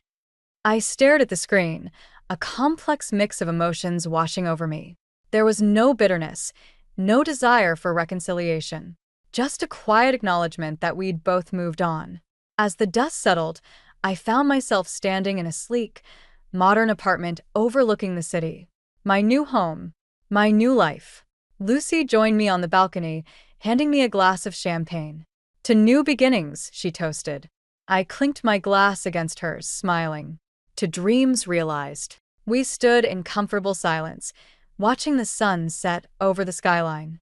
I thought about the journey that had brought me here, the fights, the tears, the moments of doubt, but also the triumphs, the friendships, the unshakable belief in myself. "You know," Lucy said softly, "I always knew you'd make it, even when things were at their worst." I turned to her, feeling a rush of gratitude for her unwavering support. "I couldn't have done it without you." She shook her head, smiling. No, Anna. "You did this. You chose yourself, your dreams, your future. You broke free." As night fell, casting the city in a tapestry of lights, I felt a profound sense of peace wash over me. I'd faced my demons, both external and internal, and come out stronger. I'd proven to myself, to Nolan, to Rose, to the world, that a woman's ambitions are not something to be stifled or ashamed of. I thought of all the people playing Breakaway, finding the courage to chase their own dreams. In a way, my story had become their story too. Tomorrow would bring new challenges, new opportunities, new heights to scale. But for now, standing on this balcony, overlooking the city that had witnessed my transformation, I allowed myself to simply be. Anna Reeves. Entrepreneur. Dreamer. Survivor. Free. As I raised my glass to the glittering skyline, I made a silent toast to the future, mine, and all those who dared to dream big. The game of life was far from over, but I was finally playing by my own rules. And I was winning.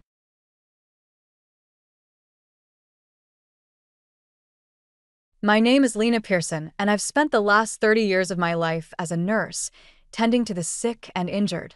But nothing in my career could have prepared me for the midnight call that shattered the peaceful silence of our empty nest. The shrill ring of the phone jolted me awake. I fumbled for it in the dark, my heart racing. "Hello," I whispered, careful not to wake Marcus. "Mom, it's Carter." My son's voice, absent for so long, sent a chill down my spine. "Carter? What's wrong?" "It's the middle of the night. We've hit hard times, Mom. We're coming home." The words hung in the air, heavy with implications. I sat up, fully alert now. "What do you mean, coming home?" "Carter, where are you?" "We're about an hour out. Lila and the kids are with me. We need a place to stay." I could hear the familiar manipulative tone creeping into his voice, the same one he'd used countless times during his tumultuous teenage years. My stomach churned with a mix of concern and dread. "Carter, you can't just show up like this. We need to talk about Dash." "Mom, please. We have nowhere else to go. You wouldn't turn away your own grandchildren, would you?" I closed my eyes, feeling the weight of his words. Of course, he knew exactly which buttons to push. "All right," I conceded, my voice tight. "We'll talk when you get here." I hung up and turned to find Marcus awake, concern etched on his face. "What's going on?" "Carter's coming home," I said, my voice barely above a whisper. "With Lila and the kids. They say they've hit hard times." Marcus sat up, running a hand through his thinning hair. "After all this time? Lena, we can't just dash." "I know." I cut him off, climbing out of bed.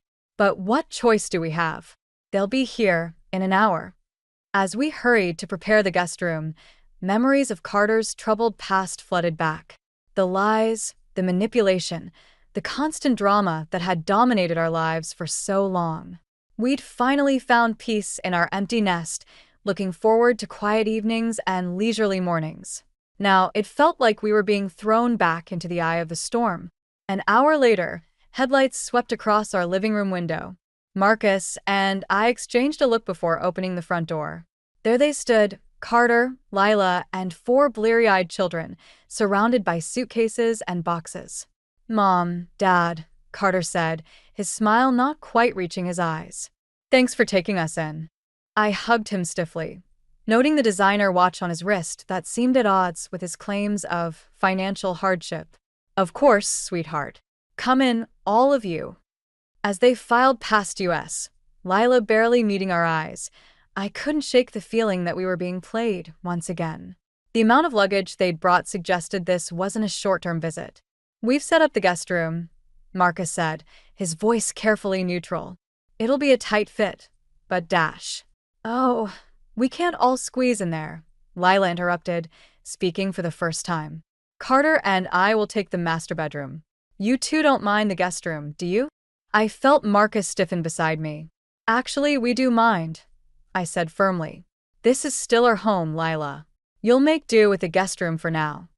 Carter stepped in, ever the mediator. "Come on, Mom. We've had a long drive. Can't we sort this out in the morning?" I looked at my son, really looked at him, and saw the same manipulative teenager who had caused us so much grief. But now, he was a grown man with his own family, still expecting us to bend to his will. As I helped settle the children into makeshift beds, a resolve began to form in my mind. This time would be different. This time, Carter and Lila would learn that actions have consequences and that our love didn't mean we were pushovers. Little did they know, their arrival had set in motion a chain of events that would change all our lives forever. The next morning, I awoke to the cacophony of unfamiliar voices and the pitter-patter of small feet. For a moment, I forgot about our unexpected guests. Reality crashed back as I entered the kitchen to find Lila rummaging through our pantry. "Morning, Lena," she said, not bothering to turn around. "You're out of cereal. The kids are starving." I bit back a retort. "Good morning, Lila. I wasn't expecting to feed 6 extra people today. I'll go to the store later." Carter sauntered in, looking fresh despite the late-night arrival. "Morning, Mom. Dad around? I need to borrow the car." "Your father's at work," I replied, eyeing him suspiciously. "Why do you need the car?" He shrugged. "Just want to check out the old neighborhood, you know? See what's changed." I couldn't shake the feeling that there was more to it. "What about looking for work? I thought you said you'd hit hard times." Carter's easy smile faltered for a moment. Come on, Mom. We just got here. Give us a chance to settle in, will you? Before I could respond, the oldest of the children, 10-year-old Mia, came running in. Grandma, can we go to the park? I looked at Lila, expecting her to take charge, but she was busy scrolling through her phone. With a sigh, I nodded. Sure, sweetie. Let me get dressed and we'll go. As I herded the children to the park, leaving Carter and Lila behind, I couldn't help but feel a mix of joy at spending time with my grandchildren and frustration at their parents' apparent lack of responsibility. When we returned, I found Marcus home early, his face tight with barely concealed anger. Lena, can I talk to you for a minute? He asked, leading me to our bedroom. What's wrong? I asked, though I had a sinking feeling I already knew. Marcus ran a hand through his hair. I came home to find Carter and Lila lounging by the pool, drinking our good wine. When I asked about job hunting, Carter laughed it off, saying they were taking a mental health day. Lena, how long are we going to let this go on? I sat heavily on the bed. I don't know, Marcus. I don't want to turn them away, but they're taking advantage of us, he finished. We need to set some ground rules. We agreed to talk to Carter and Lila that evening, but when dinner time came, they were nowhere to be found. A hastily scribbled note on the counter read, "Went out with some old friends. Don't wait up." As Marcus and I sat at the dinner table with our grandchildren, the tension was palpable. Where's Mommy and Daddy? Little Emma asked, her bottom lip quivering. They'll be back later, sweetheart, I assured her, even as anger bubbled inside me. Let's enjoy our dinner, shall we? Later that night, as Marcus and I lay in bed, unable to sleep, we heard Carter and Lila stumble in, giggling and shushing each other like teenagers. Tomorrow, Marcus whispered, squeezing my hand. We'll talk to them tomorrow. But tomorrow came and went, and the next day and the next. Each time we tried to broach the subject of their plans or contributions, Carter and Lila found ways to deflect or change the subject. They settled into our home as if it were their own, showing little regard for our routines or privacy. A week into their stay, I found myself standing in the doorway of our guest room, now a chaotic mess of toys, clothes, and suitcases, watching Lila paint her nails while Carter napped in the middle of the day. The sight of them, so carefree and unbothered, ignited something in me. I realized then that our kindness was being mistaken for weakness. The time for gentle prodding was over. If Carter and Lila wouldn't take responsibility for their lives, then Marcus and I would have to force their hand. As I closed the door quietly, leaving them to their idleness, I made a silent vow. This situation would change, and soon. Little did Carter and Lila know, their comfortable freeloading days were numbered. 2 weeks into Carter and Lila's stay, I reached my breaking point. I'd been covering extra shifts at the hospital to offset the increased expenses, and I was exhausted. Walking into our living room after a grueling 12-hour shift, I found Carter and Lila sprawled on the couch, surrounded by takeout containers. Hey, Mom, Carter said, not bothering to look up from his phone. Can you grab us some beers from the fridge? Something inside me snapped. No, Carter, I can't, I said, my voice trembling with barely contained anger. What I can do is ask when you plan on looking for a job. Lila rolled her eyes. We told you, we're going through a rough patch. We need time to dash. To what? I interrupted. To drain our retirement savings? To teach your children that it's okay to mooch off others. Carter sat up, his face darkening. Come on, Mom. That's not fair. We're family. Family doesn't take advantage of each other, I shot back. You said you hit hard times, but I haven't seen either of you lift a finger to improve your situation. Just then, Marcus walked in, his face grim. Lena, we need to talk. In private. In our bedroom, Marcus showed me a bank statement he'd found while cleaning. Look at this, he said, pointing to a series of large deposits. They have money, Lena. A lot of it. My hands shook as I scanned the document. The numbers didn't lie. Carter and Lila had substantial savings. They lied to us, I whispered, feeling a mixture of hurt and fury. Marcus nodded, his jaw clenched. It's time we confront them. We marched back to the living room, where Carter and Lila were now arguing in hushed tones. They fell silent as we entered. "We know about the money," I said, my voice steady despite the storm of emotions inside me. "You lied about being in financial trouble." Carter's face paled. "Mom, Dad, I can explain dash." "Save it," Marcus cut in. "We want the truth, and we want it now." Under our unwavering gaze, Carter and Lila's facade crumbled. They admitted they weren't broke at all. They'd simply grown tired of the responsibilities of maintaining their own home and paying bills. "We thought it would be easier to live here," Lila said, not meeting our eyes. "We didn't think it would be such a big deal." I felt a surge of disappointment so profound it nearly knocked me off my feet. "Not a big deal?" I repeated, incredulous. "You've disrupted our lives, taken advantage of our kindness, and set a terrible example for your children. How is that not a big deal?" Carter tried to placate us. "Look, we're sorry. We'll start contributing, okay? We'll pay rent, buy groceries dash." "No," I said, surprising even myself with the firmness in my voice. "This isn't about money anymore. This is about respect, responsibility, and honesty, all of which you've shown a complete lack of."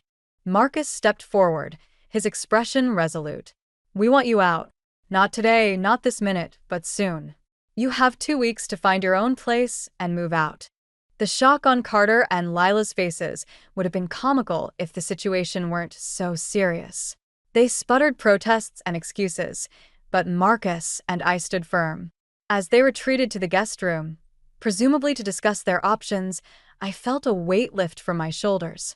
It hurt to be so stern with our son, but I knew it was necessary. That night, as Marcus and I lay in bed, I turned to him. "Are we doing the right thing?" I asked, doubt creeping in. He took my hand, squeezing it gently. "We are," he assured me. "They need to learn to stand on their own feet. We're not just doing this for us, we're doing it for them, and for our grandchildren." I nodded, a plan already forming in my mind. Carter and Lila had brought this on themselves, but I was determined to turn this into a learning experience for all of us. Little did they know, their real challenge was just beginning. The morning after our confrontation, I woke up early, my mind racing with plans. Marcus was already in the kitchen, nursing a cup of coffee. "I've been thinking," I said, sliding into the chair across from him. "We need to do more than just kick them out. We need to teach them a lesson." Marcus raised an eyebrow. "What did you have in mind?" I laid out my plan, watching his expression shift from skepticism to understanding, and finally to agreement. By the time Carter and Lila stumbled into the kitchen, bleary-eyed and subdued, we were ready. "Good morning," I said, my voice carefully neutral. "We need to talk about your living situation." Carter tensed visibly. "Mom, Dad, about last night dash." "Save it," Marcus interrupted. "We've made a decision. We're downsizing." The shock on their faces was palpable. Lila found her voice first. "Downsizing? What do you mean?" I took a deep breath, steeling myself for the performance of a lifetime. "We've realized that maintaining this house is too much for us. The expenses, the upkeep, it's draining our retirement savings.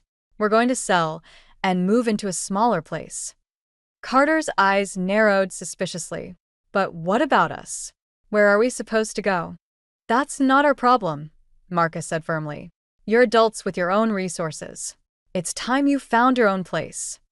The next few days were a whirlwind of activity. We made a show of contacting real estate agents, discussing potential neighborhoods, and packing up non-essential items. Carter and Lila watched these proceedings with growing panic. Their previous nonchalance replaced by frantic whispered conversations and furtive phone calls. Behind the scenes, I was setting other wheels in motion. I reached out to an old nursing colleague, now an HR manager at a local company. "Sarah," I said, trying to keep my voice casual, "I was wondering if you had any job openings that might suit Carter's skills?" Sarah, bless her, didn't ask questions. Within days, she'd arranged an interview for Carter. Now came the tricky part, ensuring he'd actually go. I casually mentioned the opportunity over dinner one night. "Oh, Carter, I forgot to tell you. My friend Sarah said her company is hiring." I took the liberty of sending over your resume, and they'd like to interview you next week. Carter nearly choked on his food. Mom. You can't just dash. Can't just what?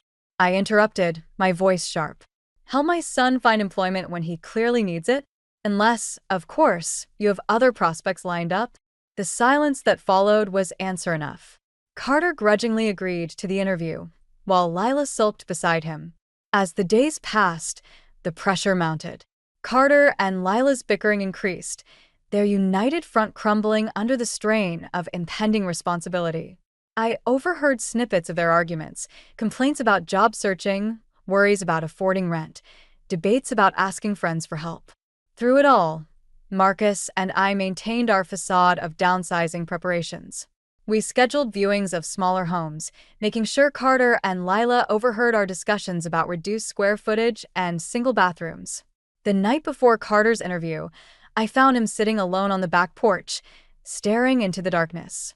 For a moment, I saw the vulnerable boy he'd once been, and my heart ached. You know, I said softly, sitting beside him, your father, and I only want what's best for you and your family. Carter nodded, not meeting my eyes. I know, Mom. I don't know if I can do this. I placed a hand on his shoulder. You can, Carter. You're stronger than you think. But you have to want it for yourself, not just because we're pushing you. As I headed back inside, leaving Carter to his thoughts, I felt a mix of hope and trepidation. Our plan was in motion, but would it be enough to shake Carter and Lila out of their complacency? Only time would tell. Little did they know, the real test was yet to come. The next phase of our plan would push them to their limits, forcing them to confront the consequences of their actions head-on. The day after Carter's job interview, tension in the house reached a fever pitch. I deliberately avoided asking about it, waiting for him to volunteer the information. When he didn't, I knew things hadn't gone well. That evening, Marcus and I called a family meeting. Carter and Lila sat on the couch, their postures defensive, while we stood before them. We've found a new place, Marcus announced without preamble. We're moving out next week. The shock on their faces was almost comical. Lila was the first to recover. But what about us? Where are we supposed to go? I steeled myself, knowing this was the moment of truth. You have 3 options, I said, my voice firm. 1, you find your own place immediately. 2, you stay here and pay market rate rent. Or 3, you leave and figure things out on your own. Carter leaped to his feet. This is insane. You can't just abandon us like this. Abandon you? I repeated, incredulous. Carter, you're adults with 4 children. It's time you took responsibility for your lives. The next few days were chaos. Carter and Lila alternated between frantic apartment hunting and trying to guilt us into changing our minds. I overheard heated arguments between them, accusations flying about whose fault this was. Meanwhile, Marcus and I proceeded with our move. We packed boxes, rented a moving truck, and made a show of saying goodbye to neighbors. The children, caught in the middle of all this, were confused and upset. The night before our planned departure, I found 10-year-old Mia crying in the backyard. My heart ached as I sat beside her. Grandma, she sniffled. Why do you have to leave? Don't you love us anymore? I pulled her close, fighting back my own tears. Oh, sweetheart, of course we love you. Sometimes, loving someone means doing what's best for them, even if it's hard. As I comforted Mia, I overheard Carter and Lila arguing in hushed tones nearby. We can't afford anything decent on such short notice, Lila hissed. Maybe we should just go back home. And admit defeat? Carter snapped back. No way. We'll figure something out. The next morning, moving day arrived. As we loaded the last of our boxes into the truck, Carter approached us, looking defeated. Mom, Dad, he said, his voice strained. We've found a place. It's not great, but it'll do for now. We're moving out tomorrow. I nodded, careful not to show my relief. That's good, Carter. I hope this helps you get back on your feet. As we drove away, leaving Carter, Lila, and the kids standing in the driveway, I felt a mixture of guilt and determination. We weren't really moving, of course. We'd rented a small apartment across town as a temporary base, somewhere to retreat to while Carter and Lila faced the consequences of their actions. For the next week, we maintained radio silence, ignoring their calls and messages. It was harder than I'd anticipated, especially knowing our grandchildren were caught in the middle of this. Finally, after 7 days, we returned to the house. The sight that greeted us was sobering. The once immaculate lawn was overgrown, and through the windows, we could see piles of dishes in the sink and toys strewn across the floor. Carter answered the door, looking haggard and unkempt. "Mom? Dad? What are you doing here?" "We came to check on the house," Marcus said evenly. "And on you." As we stepped inside, the full extent of the chaos became apparent. Lila was attempting to corral the younger children, while Mia sat in a corner, headphones on, ignoring the mayhem around her. Carter ran a hand through his disheveled hair. "Look, I know this looks bad, but we're figuring it out. I've got a lead on a job, and Lila's looking into part-time work." I nodded, careful to keep my expression neutral. "That's good to hear, Carter. But it looks like you could use some help getting organized." As I rolled up my sleeves, preparing to tackle the mess, I knew we were at a crossroads. The easy thing would be to step in and fix everything. But the right thing, the thing that would truly help Carter and Lila in the long run, would be to guide them towards solving their own problems. The real test was just beginning, and I was determined to see it through, no matter how difficult it might be. Over the next few weeks, I watched Carter and Lila struggle to adjust to their new reality. Carter had managed to secure the job at my friend Sarah's company, but it was clear he was floundering. Every evening, he'd return home looking more defeated than the day before. One particularly rough day, I overheard him on the phone in the backyard, his voice strained. "I don't know if I can do this, Sarah. I'm not cut out for this kind of work." My heart ached, but I resisted the urge to intervene. This was a battle Carter needed to fight on his own.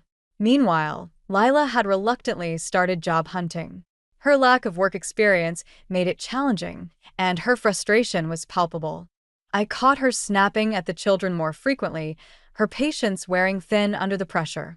One afternoon, I arrived to find Lila in tears at the kitchen table, a pile of rejected job applications in front of her. "I don't understand," she sobbed. "I have a degree. Why won't anyone hire me?" I sat beside her, offering a tissue. "It's been a while since you've worked, Lila. Maybe you need to start smaller, build up some recent experience." She looked at me, her eyes red-rimmed. "Like what? Flipping burgers?" "If that's what it takes," I replied gently. "There's no shame in honest work." The children, surprisingly, seemed to be adapting better than their parents. Mia had taken on more responsibility, helping with her younger siblings and even starting to pack lunches. The younger ones had settled into a routine, finding comfort in the stability of school and after-school activities. One evening, I arrived to babysit and found Mia in the kitchen, carefully making sandwiches for the next day. "Grandma," she said, not looking up from her task, "are Mom and Dad going to be okay?" I hugged her tightly, marveling at her maturity. "They're trying their best, sweetheart. Sometimes growing up is hard for adults too." As the weeks wore on, the strain began to show in Carter and Lila's relationship. Their arguments became more frequent and heated, often about money or household responsibilities. One night, after putting the kids to bed, I overheard them in the living room. "I can't do this anymore, Carter." Lila's voice was shrill with frustration. "You're never home, and when you are, you're too exhausted to help with anything. I'm drowning here." "What do you want from me, Lila?" Carter shot back. "I'm busting my ass at a job I hate to keep a roof over our heads. What more can I do?" "Figure it out." Lila snapped. "That's what adults do, right? Isn't that what your parents keep telling us?" The silence that followed was deafening. I slipped out quietly, my heart heavy. The next day, Carter called in sick to work. I found him sitting on the front porch, staring blankly into space. "I'm failing, Mom," he said as I sat beside him. "At work, at home. I'm letting everyone down." I took a deep breath, choosing my words carefully. "Carter, nobody succeeds overnight. What matters is that you're trying. That's more than you were doing before." He looked at me, his eyes filled with a mixture of desperation and determination. I can't go back to how we were before. I won't. But I don't know how to move forward. One day at a time, I said, squeezing his hand. That's all any of us can do. As I left that evening, I saw Carter and Lila sitting together on the couch, talking quietly. For the first time in weeks, they weren't arguing. It was a small step, but a step nonetheless. Driving home, I felt a glimmer of hope. The road ahead would be tough, but maybe, just maybe, Carter and Lila were starting to find their footing. Little did I know, their greatest challenge was yet to come, and it would test the limits of everything they'd learned so far. The call came on a rainy Tuesday evening. I was just settling in with a cup of tea when my phone lit up with Carter's name. "Mom," his voice cracked. "We're being evicted." My heart sank, but I steeled myself. "What happened, Carter?" He broke down, explaining through sobs how they'd fallen behind on rent. They'd been using credit cards to cover expenses, thinking they'd catch up once Lila found steady work. But the debt had spiraled out of control, and now they were facing homelessness. "Can you help us?" he pleaded. "Just this once. I swear we'll pay you back." I closed my eyes, fighting the instinct to rush to his rescue. "Carter," I said softly, "I can't bail you out of this. You need to figure it out on your own." His response was explosive. "Figure it out? We're about to be on the street with 4 kids. How can you be so heartless?" As he ranted, I held the phone away from my ear, letting him vent. When he finally quieted, I spoke again. "Carter, this is a learning experience. It's hard, but it's necessary. You have resources. Use them." I hung up, my hands shaking. Marcus found me in the kitchen, staring blankly at the wall. "Was that Carter?" he asked, concern etching his features. I nodded, filling him in on the situation. "Did we do the right thing?" I whispered, doubt creeping in. Marcus wrapped his arms around me. "We did. They need to learn, Lena. It's the only way." The next few days were agonizing. We heard through the grapevine that Carter and Lila were scrambling to find a new place to live. Our phones buzzed constantly with messages from family and friends, some supportive, others critical of our tough love approach. One afternoon, I ran into our neighbor, Mrs. Thompson, at the grocery store. "Lena," she said, her voice dripping with faux concern, "I heard about Carter and Lila. How could you let this happen to your own grandchildren?" I straightened my spine, meeting her gaze. "We're teaching them valuable life lessons, Margaret. Sometimes love means letting people face the consequences of their actions." Word of our stance spread through the community like wildfire. To my surprise, many rallied around us. Parents who had struggled with their own adult children reached out, sharing similar stories and offering support. Meanwhile, Carter and Lila faced their crisis head-on. Through mutual friends, we learned they'd managed to find a small, rundown apartment on the outskirts of town. It was far from ideal, but it was a roof over their heads. One evening, about a week after the eviction notice, I received a text from Mia. "Grandma, can I call you?" My heart raced as I dialed her number. "Mia, sweetheart, are you okay?" "We're okay," she said, her voice small but steady. "It's hard, but I think Mom and Dad are trying really hard. Dad's working extra shifts, and Mom got a job at the diner down the street." Tears pricked my eyes as I listened to my granddaughter describe their new living situation. It was cramped and not in the best neighborhood, but they were making it work. "Grandma," Mia continued, "I know you and Grandpa are trying to help, even if it doesn't feel like it sometimes. I just wanted you to know. I understand." As I hung up, a mix of emotions washed over me. Pride in Mia's maturity, hope for Carter and Lila's growth, and a renewed determination to see this through. The next day, I ran into Carter at the supermarket.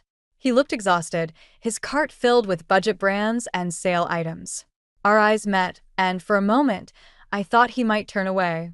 But then he approached, his expression a mix of shame and resolve. "Mom," he said, his voice rough, I think I get it now. What you and Dad were trying to do. It's hell, but we're learning." I reached out, squeezing his arm gently. "You're doing great, Carter. Keep going." As he walked away, I felt a shift in the air. The storm wasn't over, but perhaps we were finally seeing the first rays of sunlight breaking through the clouds. 6 months after the eviction, Marcus and I received an unexpected invitation. Carter and Lila wanted us to visit their new apartment for dinner. As we drove to their place, I felt a mix of anticipation and apprehension. The apartment complex was modest but well-maintained. Carter greeted us at the door, looking more mature than I'd ever seen him.